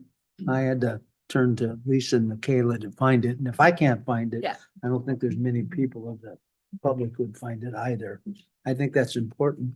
And frankly, I would encourage Chris, you'd encourage the staff to make it there and encourage them to share it with their friends, family, and neighbors. I think the biggest thing we need to do is educate the public. I agree with you. I'd say one of the few times we're actually ahead of you just by a hair is we've been sharing that in staff to do exactly that so that we can spread it broadly. But I think you're right. I would tell my colleagues here, I had the opportunity to speak to the Salem Chamber of Commerce and use that as an intro, and it worked really well. I asked them about it and they thought it was really, because it's only about 4 minutes. Yeah. I used it, I met with Eastern Oregon Counties Association and used that, and it was very helpful. So I've been trying to share it around as best I can too. It's very well done. Thank you. Nice job, whoever put it together. The team is hard at work. Thank you for that feedback. Yeah, we found it to be incredibly successful. And we'll continue to share it and promote it more. So thank you for that. I think our chair has something she wants to. Sure. Thank you, Vice Chair. Being able to participate in the first roadshow, it was really interesting because we didn't really hear a lot about local projects. People really held back, especially from the cities and counties stating what their needs were, other than, yes, we need a lift. All of us do. I guess one of the things, and this goes to the director, as we move forward, I think, and the conversation of our budget keeps moving forward, and we start talking about 30% reduction in ODOT's budget. We're probably going to be asked, what does that look like? And, the second question was, well, the governor bailed you out the last session, but really it had nothing to do with our next year. And so I think that we need to be able to speak to that at some point, and give them some solid numbers so people really understand the impact. With that said, it makes it really, really difficult because the anxiety level of the ODOT employees has to be extremely high right now. They've been asked to do more and more with less and less. But I think that that's the reality, and their ability to speak to it also is important. And I encourage any employee that works for ODOT to attend one of these public hearings and speak to what is needed in their community for them to be able to do their job. It doesn't hurt. I don't know that they'll get a chance because the list of people signed up for the hearing is long, but I think that sometimes we forget that there's an element that isn't being represented, and that's our own employees. Mr. Vice Chair, Chair Brown, thank you for saying that, because I think that that's one of the things that we're wrestling with right now, quite frankly. A little bit later on the agenda, we'll be talking a little bit more about the budget, but as we think about the work that needs to commence, so many of the slides that you saw there from Ms. Baker's presentation, especially in the solutions-oriented side, to show the things that we can do and the things that we're responding to, those only happen because of the people. And the people in our agency not only are what makes the agency great, but they're what makes the agency work. And without those folks that are out there doing the work, without everybody that's helping to support them, whether that's in our support services realm or even in a tangential way, our project development teams, the work won't get done. And that's the part that I think is a little bit hard to reconcile at times for those that maybe aren't directly in tune with all of the portfolio that we have within ODOT. And I would say that it's a tough message to deliver, because I'm asking our teams to do less with less, but recognize that the less with less moment is understanding that we don't always get to define what that less is. That's defined by so many other folks around the state. It's defined by the commission, it's defined by me, it's defined by the public, right? It's defined all around. And we have to make sure that we're constantly doing the best work that we possibly can in order to demonstrate to everybody that we're worthy of that investment. But no mistake, our teams are working really hard, and they are doing just about everything they can in every circumstance to deliver for Oregonians. And this is a hard message. There's no way to reduce 30% of our budget in the next biennium without having a service level reduction. And I can't say that more directly. And the service level reduction is a direct result of the people that we have doing the work. That said, our people are going to be the motivation, they're going to be the optimism, they are going to be the women and men that help to pull us up and demonstrate what we can do, because we do great things at this agency. And we're going to demonstrate that we're worthy to invest in, even in the face of a 30% cut. And I'm confident in that. And I think others are going to be there to help support the fact that a 30% cut is not only not plausible, it's not where we want to be as a state. And we need every one of our folks here invested in continuing to plow forward, because they've got a hard task in front of them. They don't get recognized enough. And I just wanted to appreciate from you and the other members of the commission to just give me an opportunity to get on my soapbox a little bit, because none of the work that you see before you can happen without them. Go ahead, Joe. Yeah, Lindsay, thought that my very first meeting as a commissioner, we were going through the transportation plan. And, you know, one of our strategies that was called out was to keep our assets in good condition. But then when you look back into the KPIs in the appendix, we were actually, you know, calling for our assets to be maintained in fair condition. Now that's been corrected. And as I understood it, that fair definition was handed to us by the legislature. But I think this notion of good, fair, poor, it's easy to understand. And as we start looking at a funding package, a lot of what we talk about, we talked about this first year that I've been on the commission, is our deteriorating assets and our inability to be able to step up. And part of that was decisions that were made in the past. And I think it would be good for them to understand. I think, you know, most people would say, we're going to keep our roof in good condition. We're going to keep our car in good condition. You know, the things that are important to us, we're going to keep in good condition, because if you don't, they're going to fall apart. And to be able to articulate what good means, because we'll be quite tempted as we start looking at these big numbers to go in with the minimum. And that perpetuates the problem. So from my perspective, I'd say, you know, let's be bold and talk about what good means and where fair or poor would lead us. Because, you know, that's going to be the basis, I think, for a lot of the courage that it's going to take for everybody to say, this is what we need in terms to have all those things that you define as the right transportation system for Oregon. So my 2 bits on that one. Vice Chair Breyer, if I could respond to that, and Commissioner Baker, thank you for that comment. And I think what I'm hearing in that comment is, I think a lot of what we've been doing to really anchor and connect what we're talking about in terms of needs to the outcomes that we're producing, right? And so I appreciate the direction of be bold in the thinking and be bold in how we describe it as well. Because I think we will likely not have another funding package in the future that is just about maintenance and like keeping the lights on and keeping the system clean, safe, and accessible and reliable. So I appreciate you sharing that, and we will certainly continue to lean in that direction. Yeah, thank you. Anything else, colleagues? Okay, thanks. Okay, thank you. Thank you very much.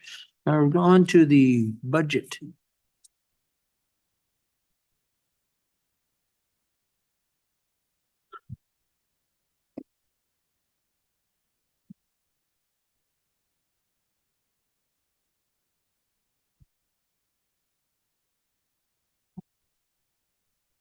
Chair Brown, Vice Chair Byer, members of the commission. For the record, I'm Travis Brower, ODOT's Assistant Director for Revenue Finance Compliance.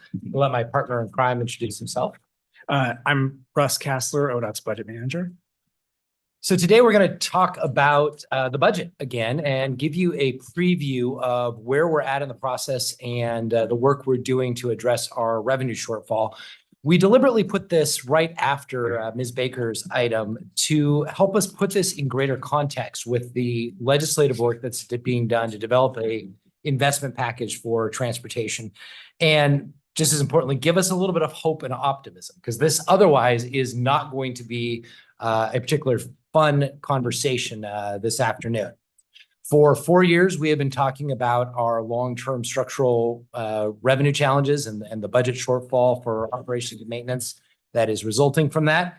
And throughout that time, we've been warning that about this time, we would be heading over the cliff. We would run out of cash this biennium, and that time is now upon us. The 25-27 is the moment of reckoning. We have worked with you very closely over the years to do what we can to address this challenge while trying to minimize the impact to Oregonians. We've shifted how we funded various functions that we previously funded out of our O&M dollars, using HB 2017 funds for some of that. federalizing other areas, using federal funds that for areas that were allowable to do so in some pretty limited situations. We've also already made significant reductions to the deficit. To the budget. I added up the other day, and this biennium, we've cut spending fully by $224 million below what our current service level budget would otherwise be. That includes a $64 million cut that we took out of the budget before we even sent it to the legislature. So it was reduced at that level. And then after the legislature approved the budget, we're basically not spending $160 million in budgetary authority because we don't have the cash in order to spend that budget. We are now at the point, really, we've run out of the easy options, the low-hanging fruit. We've already taken cuts. We've shifted funding around in ways that have minimized the impacts, but still have had impacts to our services to Oregonians. And so it is really to the point where we cannot make further changes without deep reductions to how we serve the state. I'm going to give you a sense of what our roadmap for today is. This is your preview of our agency request budget that we will present for your review and approval at the August OTC meeting. Before we ask you to approve anything at your next meeting, we really wanted to give you an opportunity to run through and understand how bad the budget situation is next biennium, why, and some of the high-level impacts that we're seeing as we're doing the analysis of what the impacts could look like. So today we're going to cover the revenue and expenditure forecast. The short story of why our budget is now falling into deficit really is costs are going up, particularly thanks to very high rates of inflation. And at the same time, our revenue is basically flat, and the revenue available for O&M is flat or declining. It's the same story we've shared over the last 4 years, but unfortunately, it's actually gotten worse in the sense that inflation was higher than expected, and revenue has declined since our last pre-pandemic revenue forecast. In terms of the major budget drivers, we'll walk you through that today. The short story there is inflation is eating us alive. Russ is going to walk through how we incorporate some inflationary factors into a current service level budget. But I want to note that there are other areas that are not really factored into growing the budget. For example, for maintenance, for services and supplies, things like equipment or paint that we heard about earlier today is going up in cost. We are held to a statewide inflation rate that hasn't kept up with the costs we've seen. So that's meant we've actually had to reduce service levels in some of those areas because the budget has not kept up with that. We're going to talk about CSL shortfall figures. To give you the preview, we calculate the shortfall next biennium in our O&M budget at $354 million. So we'll show you how we're going to spread that across the agency by preventing deep cuts at the DMV and Commerce Compliance Division to prevent a revenue death spiral. But that means that other divisions of the agency that we'll walk through will have to take about a 30% reduction in their funding. And then we'll talk about the scope and impact of this. This is where it will get very real. We have not yet completed the planning exercise of identifying what our actual budget reductions would be if we do not receive additional revenue, but we have a pretty good sense of the basic contours. So we'll give you a sense of what that looks like for each of the budgetary areas. So I just want to start with the revenue picture. You've seen this before, but it gives you a sense of the challenge we face. This is the State Highway Fund gross revenue. So this includes both money we can spend on O&M and also the money we give to local governments, the money that goes into our capital program, the money we use for debt service. As you can see, going forward, the State Highway Fund is predicted to be flat, basically, in nominal terms. And when you adjust it for inflation, we have already been declining over the last several years, even with the slight adjustment in tax rates from HB 2017 that went into effect on January 1. So we will see a precipitous drop off over time. And if you actually take this all the way down to the money that we have left after all the other expenses that come off the top of the State Highway Fund, the money available for O&M will actually be going down at a faster rate than the total of the State Highway Fund. So that's the starting news of the revenue picture. Which is a segue to how we've split out our cash flow forecast, revenue and expenditure forecast. You can see here, there's a bulge, a deficit on the operations and maintenance side in the 21-23 biennium. That was driven primarily by wildfire expenditures, which required us to deplete a lot of our reserves and which have not been fully reimbursed by the federal government. You'll see that we're operating at a slight shortfall on the operations and maintenance side this biennium.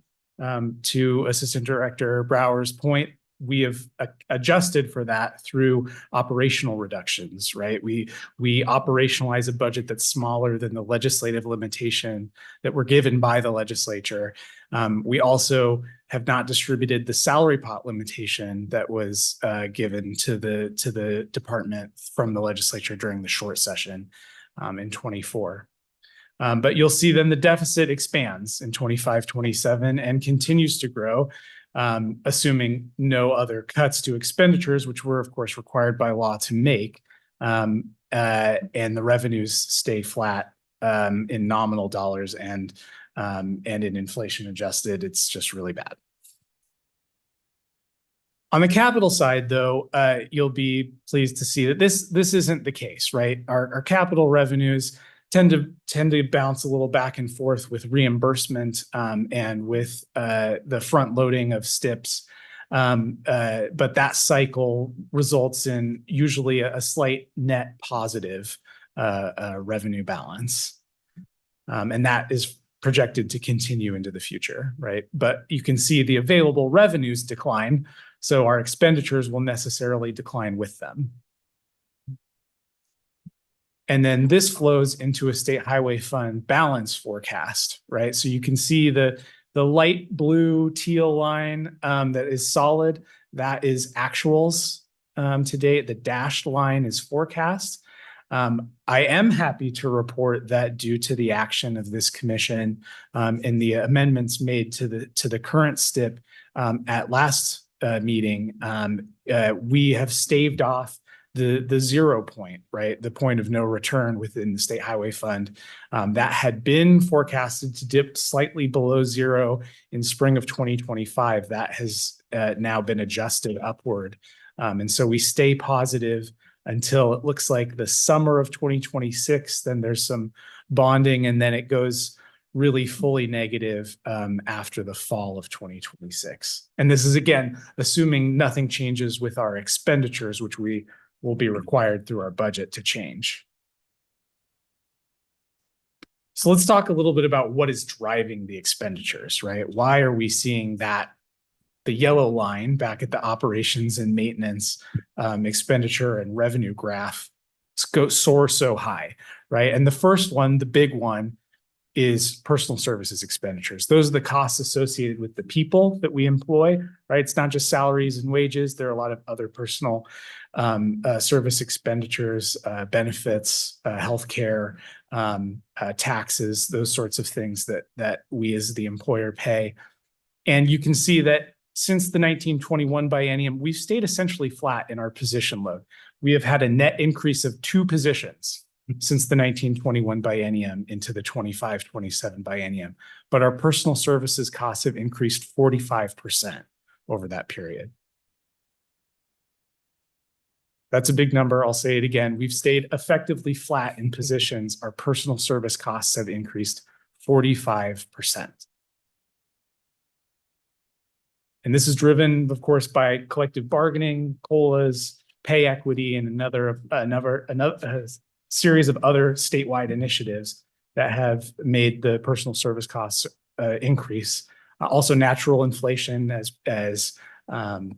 people, who stay within the agency receive merit increases. The other major budget driver that I wanted to highlight were state government service charges.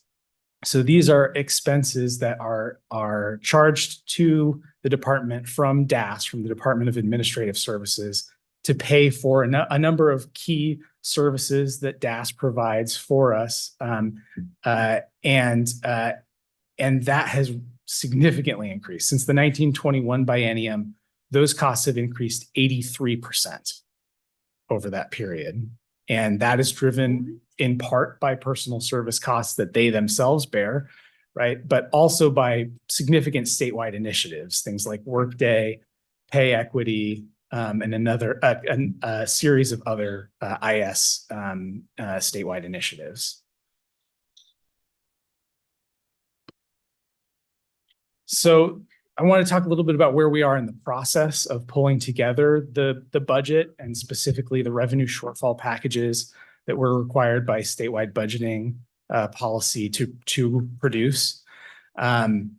As you know, we're required to stay within available resources. Not only that, we have to provide for an ending balance in 25-27 so that we can show enough of a cash balance to pay for unexpected expenditures, increased personal service growth that isn't already accounted for in our budget. So when collective bargaining occurs in 2025, the resultant salary increases that could come out of that, those things we have to leave an ending balance for.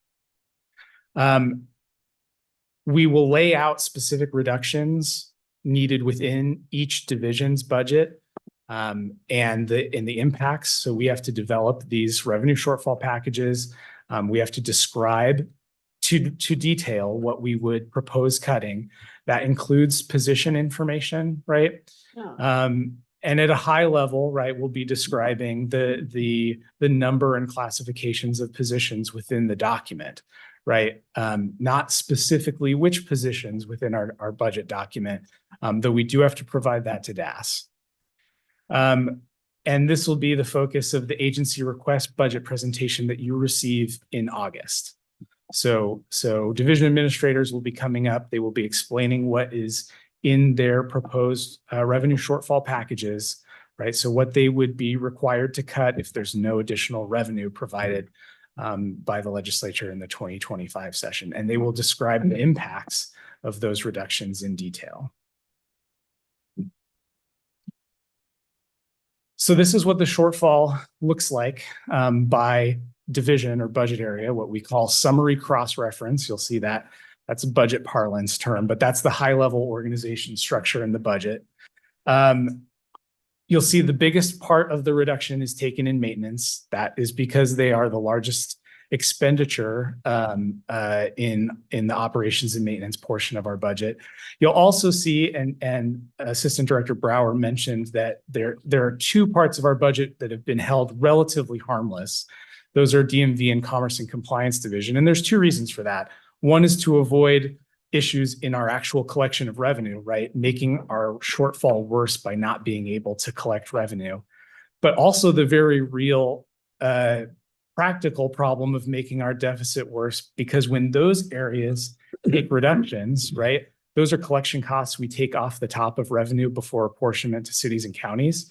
So if they take big reductions, ODOT only gets to retain a portion of what they cut to distribute in savings to other parts of the agency.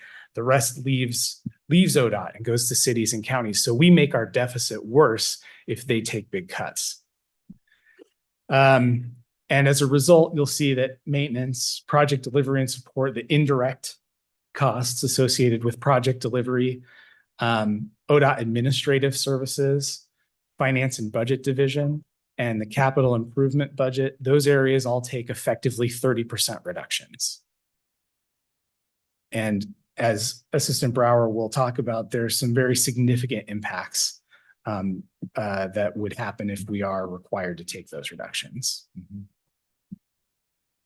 So we are required, as we noted, to submit a balanced budget, and we have to plan for what a future would look like with that level of reduction if we don't receive any additional resources. Given the conversation that Ms. Baker just talked about that's going on with the legislature, we are hopeful and optimistic that there will be additional revenue that's provided in a transportation investment package in 2025. However, we have to do this planning.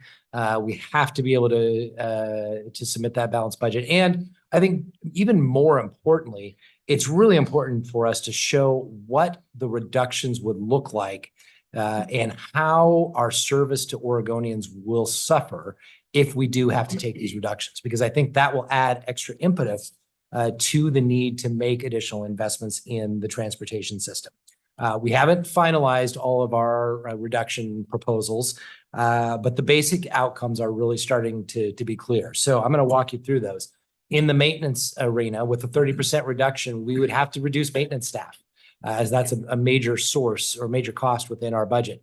That's going to require consolidating crews, likely closing some maintenance stations, and significantly reducing service levels in just about all the areas we have. Incident response, snow plowing, pavement patching, litter and graffiti removal. So we know our response times would be slower, and we would impact reliability and safety of the system. So when you have a mudslide like you see up here that closes the road, we will be hard pressed to get crews out as quickly to reopen that road. So you may have major detours. In project delivery, we're going to have, again, a reduction in staff resources that's going to reduce the technical competency and expertise of the agency. But it's also going to slow delivery times for projects, and we'll have less capacity to actually deliver as many projects as we do today. For local governments, they're going to experience that slowdown in delivery of federally funded local projects, because we actually at ODOT deliver most of those on behalf of local governments, other than those that are certified agencies. And we're going to see slower award and execution of grants and loans, because we're just not going to have the staffing levels to be able to process those grants and loans quite as effectively. The last area I wanted to highlight is administration. Now, this is, what some people will pejoratively call the bureaucracy of the agency. But as someone who runs one of the divisions within the administrative arena, this is incredibly important foundational work. So if we have to make significant reductions, that would degrade our capabilities in areas like IT and human resources, procurement and finance. So contracts would take longer to get out the door. Technology wouldn't be modernized. We'd actually be stuck with older, less efficient, more costly systems. IT issues would take longer to fix when they pop up. Payments wouldn't be made as quickly, and hiring would take longer. So our entire capability as an agency would be compromised. There are a few agency areas that really aren't going to be impacted directly as much. I want to emphasize the word directly. Policy Data Analysis Division and Public Transportation have other fund sources other than State Highway Fund O&M dollars that are still in good shape. So they won't have to make reductions. And as Mr. Kassler noted, we are holding DMV and CCD to smaller reductions. However, while their direct impacts will be less, they will also be significantly impacted by those indirectly by those reductions in administration. So while they may not need to lay off staff or may not need to reduce some of their services, whether they can get a contract executed or fix IT problems when they happen is another story entirely. I'll give you an example. Last month with the DMV, in 2 different weeks, we had 2 of our vendors with different software problems. We had a printer problem that we worked with Microsoft to solve, and we had our photo vendor system went a little bit off. And so we had to slow service. That required surging IT staff from our information systems branch into working with DMV. That sort of work would be significantly compromised potentially in the future if we don't have those IT capabilities. So even though DMV may not make cuts, their ability to be able to respond to some of those issues will be significantly challenged. And of course, I will note with DMV and Commerce Compliance Division, while we're holding them to a minimal reduction this biennium, if you look back at the way that the deficit grows, it would be unlikely that we'd be able to hold them to limited impact in future biennia. So we would start seeing really significant impacts. So that's cheery. So now I'll shift to the next steps. We have, at the next meeting, we'll present to you the final agency request budget. That will include the policy option packages, both for some of those additional investments that we talked with you about in Medford back in March, as well as the restoration pops, because as we look to revenue shortfalls that we have to show, we will propose restoring those with policy option packages. So we'll bring you the full agency request budget to the commission at the August meeting for your review and approval. At that point, it goes into the governor's process at the governor's office and with the DAS Chief Financial Office.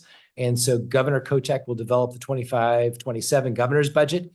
for executive branch agencies that we anticipate will be published on December 1st. So with that, we will leave that to you, knowing that we have a difficult road ahead, and yet a sense of hope and optimism, given the conversation that is going on around transportation funding in the in the legislature, and with the governor. We have had very good signals from legislative leadership and the governor about a commitment to work very hard to address this shortfall. And so we are hopeful that we will never have to execute the budget shortfall reductions that we are identifying right now, particularly because of their significant impact on our service to Oregonians. Couple of questions. Do you have any sense whether other agencies are in a similar financial pinch? And so is the legislature going to be flooded with, we all need an extra 30% next biennium? Always. So Commissioner Smith, the latest we have heard about the state budget is that general fund agencies will be held to a relatively small increase. I have not heard of any other agency that is in a significant budget shortfall along the lines of ODOT. In fact, I think it was clear from Governor Kotek's comments back in March. She said transportation is a top priority for the 2025 legislative session.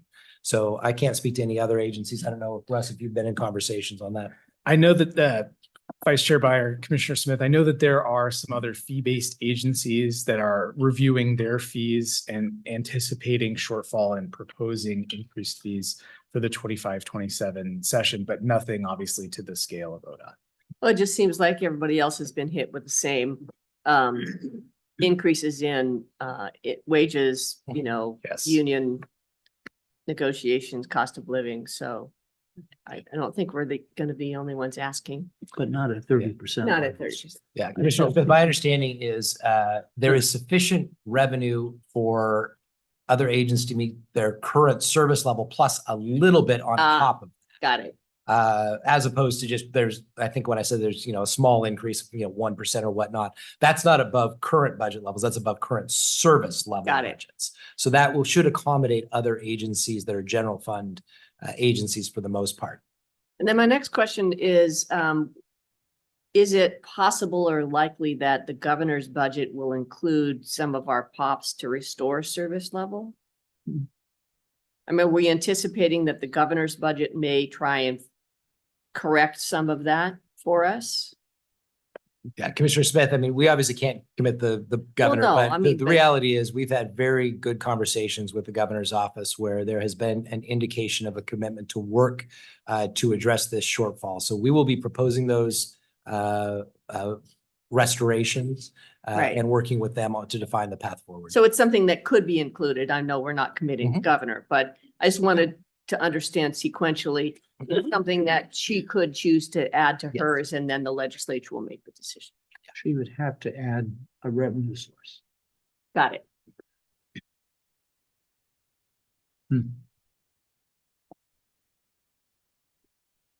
On that cherry note. Go ahead. Just a thought. First of all, thanks for taking this head on. This is for you guys not a very pleasant exercise. Ambiguity, lack of information, oftentimes is the most stressful thing that, a family can deal with. And so we're now talking about every ODOT family is having the conversation at dinner. Is it going to be me? And they don't know. So, the quicker you can get to the point where you're identifying the positions, at least 70% of the positions, can take a deep breath, and then you can focus on the communication with the remaining 30%. I think that there's reason to be optimistic. I agree with you. But all by itself, just by the nature of it, there's going to be a lot of panic, and it's going to be really disruptive to a lot of our ODOT families. And I'm really sorry for that. I wish that weren't the case, but it is what it is, and it's the nature of having to work with a balanced budget. So yeah, thanks for taking it head on, and the faster we can get to removing the ambiguity in terms of what positions are there, I think it would be advisable to do it. But postponing that, delaying that is probably harder on 100% of your staff. So. Commissioner Baker, it's a really good point. And, we had our senior leadership group last week and discussed this a bit with the 70 top leaders across the agency. And one of the first questions people said that they were hearing from their staff is, should I start polishing my resume? Yeah. And Chris gave a very eloquent response that, no, we want all of you to stay here at ODOT. We are, with every fiber of our being, working to address this.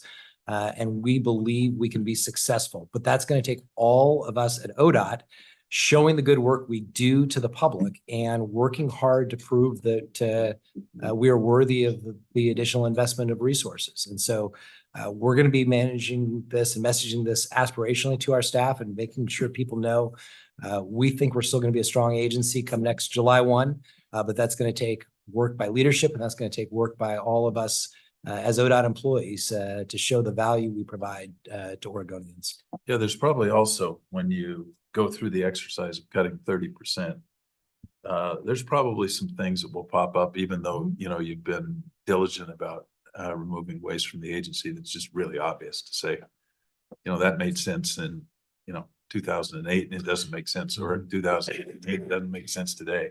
COVID changed this forever. Now's the time to move. So there's probably, a few things in there that'll give you some flexibility to make some changes, make some moves. And with all the positions that we've got that are unfilled in the organization, I doubt there's anybody that will, end up being displaced as a result of, making some of those changes if they exist.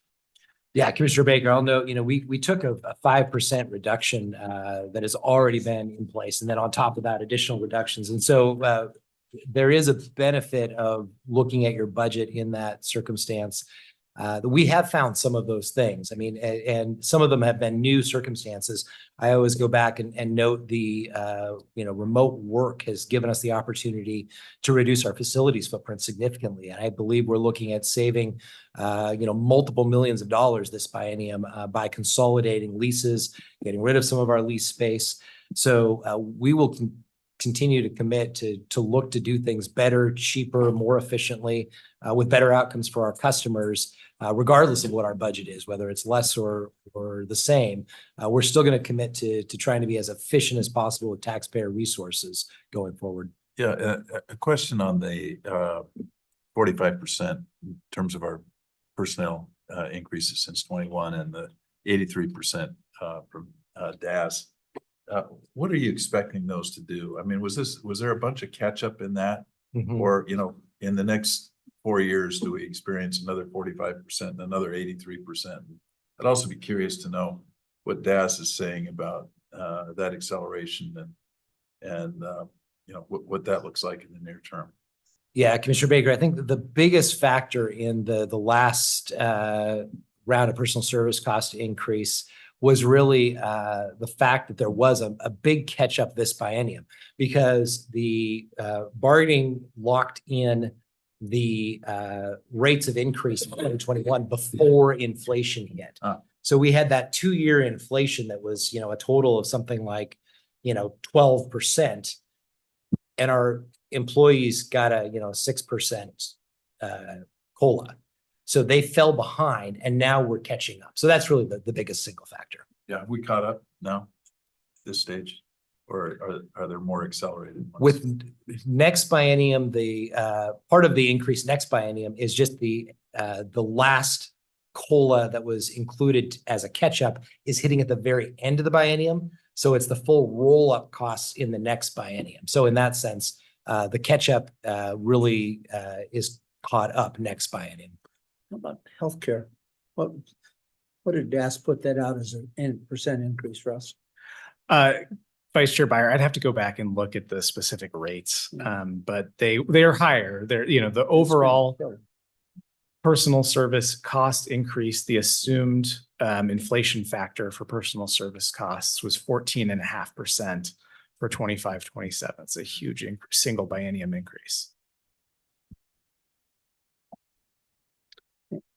They really, ODOT doesn't have a lot of no state agency has a lot of control over those costs, because DAS sets it and assesses it against them.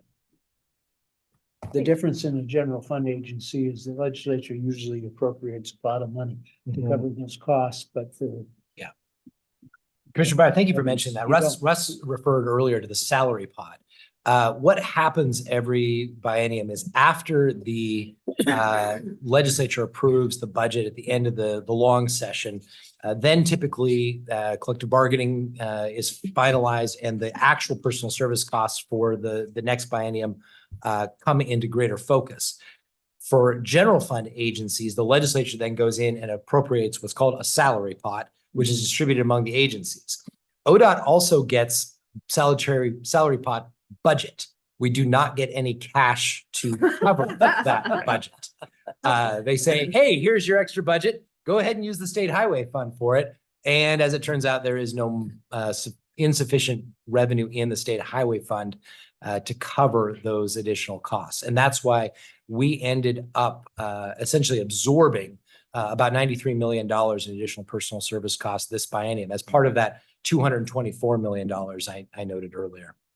And I'll add to that too, that the salary increases and that special purpose appropriation, the SAL pot that the legislature sets aside, is also driven by the amount of general fund revenues that are available in a given biennium. There were a lot in 23 session to go around. That doesn't mean our revenue stream can support it the same way that the general fund is growing. But I do see, to Assistant Director Brower's point earlier, the general fund outlook is not as strong next biennium. I don't expect that the personal service costs increase from 25-27 to 27-29 will be as significant as this was. I think there's too many budget pressures on the general fund to do that again. On that cheery note, anything else? Thank you. We'll look forward to August budget. All right. Mac, you're up. All right, we recognize that we are all that separates you from getting the heck out of Dodge. So we can be relatively quick here. For the record, again, Travis Brower, ODOT's Assistant Director for Revenue Finance Compliance. I will quickly go through a number of slides and then turn it over to Mr. Lynn. So this is our monthly operational report. You will recognize this, and so I will not spend much time on much of this. We bring to you every month the budget report. As of the end of April, we were 41.6% of the way through the biennium, and you can see that all parts of the agency were spending below the normal trend line. The one that's the closest to that is debt service at 97.5%. So you see it highlighted in red there. And yet they were in the debt service area expending exactly what we had expected. So that's not really a concern. I will note that I just got the end of May figures at the end of last week. It was too late to incorporate in the packet, but everything looks good for the month of May as well. So even with those lower caps that we had below the legislatively approved budget, we are still managing to stay underneath it, even though it sometimes takes a little bit of Herculean effort. You had a report from Amy Joyce, the DMV administrator, last month about DMV's service levels. And I almost didn't include all the DMV metrics because you see them regularly, but at the same time, we got some really good news to trumpet. And so I did want to just run quickly through these. You can see here, call wait times have decreased every month since January 2024. We're now below 8 months. I joked to Amy, if she can keep reducing it at this rate, we're going to be below zero by about this time next year. She just rolled her eyes at me when I said that. So the reality is, though, we're serving customers very effectively on the phones. Similarly, our title processing times, which were extraordinarily high during the pandemic, as we got backlogged when we weren't taking vehicle transactions out in the field, are now at extremely low rates. I mean, we're talking 1 to 2 weeks for transactions that were mailed in. I recently had to renew my registration, which is not shown on this slide. But I did it online, I think on a Sunday, and I think my registration tags came on Wednesday. And I actually thought it must be some other mail from the DMV because there was no way it could be turned around that quickly. So we are extremely quick in those areas. DMV field office wait times is an area that we are struggling just a little bit. This is not an area where I would say we're performing exceptionally here. As we noted last month when we provided you this data, we have pretty good wait times in most of the state. You can see that there are 2 to 3 regions of the state where we're regularly nearly at our 80% level. And I will say this is one of those cases where higher is better. The last 2 lower was better, but higher is better in terms of the percentage of customers served within 20 minutes. We did have a little bit of an uptick in April. So in that sense, our downward trend line was not a long-term trend. It was a temporary trend, but we are still struggling, particularly in the Portland metro regions. The Mount Hood and Sunset regions do struggle due to staffing challenges and other issues. So we are, working to get as many people working out in the field. We're hopeful that with the hiring of new staff that the legislature authorized for Real ID using the surplus revenue from the Real ID fee, that we'll be able to impact some of these and serve and provide more Real ID appointments out in the field. So we'll keep reporting on this and hopefully can see that trend line going in the right direction. Just to comment on that, I've recently done both Real ID, 2 vehicle registrations, and I was amazed at how well the staff worked. I mean, I was in and out with the Real ID in 45 minutes. Mm-hmm. Yeah, and that's actually fairly typical these days. In fact, maybe on the long side in some areas. 25. Huh? All right, well, I will turn it over to Mr. Lind. Thanks, Travis. Again, for the record, Mac Lynn, Delivery and Operations Division Administrator for ODOT. Continuing with the theme over the last few months, really showing our additional funding in action. So I'll remind the commission, certainly we have been messaging our maintenance level of service reductions over the last number of years to Mr. Brower's previous conversation with you. The legislature took action, approved an additional amount of funding for us, $19 million for maintenance and operations. And on the next slide, I'll speak to $20 million for cleanup efforts in the Portland metro area. So we're just a little over a month and a half, coming up on 2 months of having that funding available to us. So I wanted to highlight a few things of work in action with regards to the additional funding. So you may recall we had identified pulling back on fog striping or retracing the white lines on our low volume highways, which represent about 55% of the highways in the state. You can see their picture on the top right. Our striping crews out doing that work. Now that the weather's better, certainly we do a lot of that kind of in this early summer period after winter, as those lines get beat up pretty bad through a lot of our winter snow zones. So certainly allowing the resources for our crews to do that work and put those lines back out there. We've talked a lot about snow plows. We have over 400 snow plows in our system. They're not all new and shiny. And so part of the additional investment in this 19 million was to replace 10-yard dump trucks, which are the heartbeat of our operation for our snow plows. Happy to report we've got 8 of those trucks have been shipped to us. I think the last time I was in front of you, we had 1. So we're definitely seeing those come off the assembly line and go through the additional preparation work that's required to add the snow plow, to add the other features that we need for our operation. So well on track for those to be in service before the winter, which was our goal. And then not highlighted here, but I guess it's the top bullet. Excuse me, I went right to fog striping, but I should identify our pavement patching program. So as we've been doing the tours across the state with the commission, both in Medford and in Ontario, we're seeing it now on the legislative tours as well, just our pavement conditions. So we identified additional resources for our maintenance crews to do pavement patching work, and you can see that in the bottom right. This is Highway 66 near Ashland. And as I hear it from our maintenance team, this work would not have been possible this summer without that additional infusion of funding. So we're definitely seeing progress on the ground. And then, of course, we've already spoken to just what the additional investment meant for winter operations through last winter. And that certainly will serve us well into next winter as well. So moving to the 20 million in additional funding for cleanup in the Portland metro area.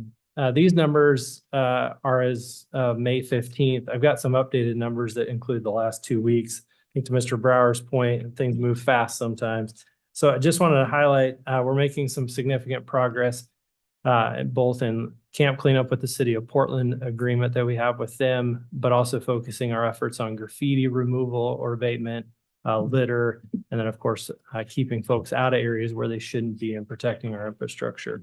So a couple of highlights I'd flag for graffiti removal. We're up to 3,400 tagged locations being abated or covered up, and we're up to 3,000 gallons of paint. So we're not even 2 months into this, but we're certainly seeing a significant amount of effort by our contracted crews out doing that work. So putting the pressure on, if you will, to get that cleaned up. For litter removal. Yeah. And go ahead. And Mac, on that graffiti, as you know, I've poked my nose in on that a little bit, and I think it's a compliment to the team effort that we've got going on in Portland with Portland Police Bureau and Portland area business people that have written some checks and have given a lot of support. And then of course, our teams that are out there, and there's more good ideas and more elbow grease that's being put in on this. And I'm really optimistic that we're going to knock a hole in that graffiti. We're never going to get rid of it all, but I think we know now what we need to do in terms of enforcement, prosecution, and covering the graffiti up. So my compliments to the team up there, Ryan and his contractors. I think they're really making some great progress. Yeah, Chair Brown, members of the commission, Commissioner Baker, thank you for those comments. I'll definitely share that. I know our team's working hard, but also I'm hearing stories of they're starting to see the impact, the positive impact, because I think they felt like they could do more if we were able to give them more resources, and we're able to now. So I think it's definitely increasing their sense of that pride of the system. For litter, we've got just almost 6,000 pounds of debris cleaned up on the slide, but I'm happy to report we're up to 14,000 pounds of material picked up. So I wanted to bring those updated stats because when we were here before, we were really just getting started under those contracts, but I think we're starting to see that we're hitting that rhythm, and we're getting a significant amount of our contracted resources out there, kind of fine tuning their operation. Certainly standing up any new operation, we've got to tweak it. And I think we're finding that over the last month and a half, we're making some success, and I will continue to see that, of course. One thing I wanted to note, a particular problem area for us has been the I-84 corridor between I-5 and 205. If you're familiar with that section, not only do we have the interstate there, we've got the TriMet light rail line runs through there, as well as the railroad line. So it's a pretty multi-jurisdictional, multi-agency corridor in terms of who owns what. So happy to report we've been working with all of those partners and others for a shutdown of the freeway, the rail line, and the TriMet line in mid-July to close it for 12 hours overnight, similar to what we might do for a paving project or a sign replacement or something. Overhead sign replacement, running the operation to shut that whole corridor down and do a massive cleanup of that corridor. And then instead of, I think, all of us trying to tackle pieces of it, doing it at once throughout the corridor. So a significant effort that certainly would not be possible with this without the additional funding. Yeah, bravo on that. I mean, it's going to be inconvenient for, lots of people that use 84, but I really look at 84 as Portland's front porch. And, everybody that's coming in from the airport and coming in from the east are coming in on 84. And I think the idea that we, team up with TriMet, team up with the railroad to go knock a hole in that is just, it's a great idea. I mean, they'll be back, in a heartbeat, but it'll make, I think it'll make a great deal of difference. So congratulations on pulling together that agreement with everybody to do that. Yeah, Commissioner Baker, I appreciate those comments. And I think I'd want to remind the commission, it's really that livability task force that the governor stood up last year. highlighted the need for additional funding, not only for ODOT, but also those other jurisdictions. And I appreciate the leadership of the governor's office in helping to pull those resources together for us. And yeah, I look forward to reporting out as we do publicly, but also for the commission at our August meeting on our progress on that Saturday night in mid-July. Last thing on my agenda, I just wanted to highlight we're in construction season. Several comments certainly identified earlier today about some of our projects. Just wanted to highlight a couple things of interest. So the map in the slide is really, we've got a lot of work going on in the Columbia River Gorge. We have for the last few years. But instead of talking about each individual project, wanted to highlight the significant amount of work that's going on in the gorge. Also worth highlighting, we just won an additional grant of $11 million for the next phase of the historic Columbia River Highway Trail, which I call that out because in the bottom right, you can see the Mitchell Point Tunnel is opening later this year. So some exciting stuff happening in the gorge, but obviously worthy of talking about it, especially given some of the construction impacts. And then certainly focusing on safety. We're in that time of the season where the weather is getting better. We've already spoken to that on that Kubler to Delaney job earlier today around our traffic control approach to keep the contractors and our crews safe. But want to identify a few projects of interest. I-5 on 26th Avenue, it's a bridge project. It's kind of South Portland. We're going to shut that down for a full weekend closure right before 4th of July. Wedging that in there before 4th of July. I want to make that point. So much like we've been doing a ton of communication around Highway 217 and the construction impacts on that project, this one will really start ramping up as we get closer to that event, making sure folks are tracking that. It's a significant cost savings as we make the final improvements to that bridge. And I appreciate our contractor community that's been working on that, but that will be one of note. And then I think the next one will be communicating in the Portland metro area will be the I-84 closure that I just spoke to with the cleanup in mid-July. Already mentioned the gorge. I did want to highlight a project in Eastern Oregon. So this is Highway 95. This is our farthest east highway. We sometimes refer to it as the Idaho, Oregon, Nevada highway because it connects all three states. But a paving project down in probably the most remote stretch of Oregon down to the Nevada border, one that is severely needed given the pavement conditions out there, but certainly one we are happy to see happen in terms of the system needs across the state. And then finally, a lot of work happening on I-5. I've highlighted just the paving work between Halsey and Lane County line, but also Aurora Donald interchange phase 2 is under construction, and of course the Kubler Delaney project picking up later this year. So just a tremendous amount of work. And for me, I wanted to bring this forward because we're in that summer construction season, but also just to highlight the importance of safety. It's always, I think, part of our work, and it's certainly a value we lead from. Yesterday, close call with a maintenance employee hit in a chip seal operation. Thankfully is okay, but it's a constant reminder of not only what our staff are dealing with, but our contractors and the public as we're trying to do that work. So thought I'd just flag those items in our ops report today. Matt, how long has it been since that stretch of I-5 in Halsey area? I don't know, it's 5 to 7 years. Yeah, Commissioner, my mind goes to, we did some diamond grinding of the concrete to the north of that, but I think it has been maybe a decade even since we've done that paving. I always point those out that those I-5, it seems you do it in stretches, but it seems to be 5 to 8 years you have to go in and resurface it. It's in pretty bad shape. The ice storm was really hard on it this year. Yeah, I appreciate those comments. Yeah, I typically think of an 8-year pavement cycle for interstates and some of our low volume highways. We get to a 50-year, right? But certainly our interstates take the beating. Goes to what I've been fond of telling people lately, that highways are like shoes. They wear out. And they're expensive. Yeah. That can designer highways. Yes.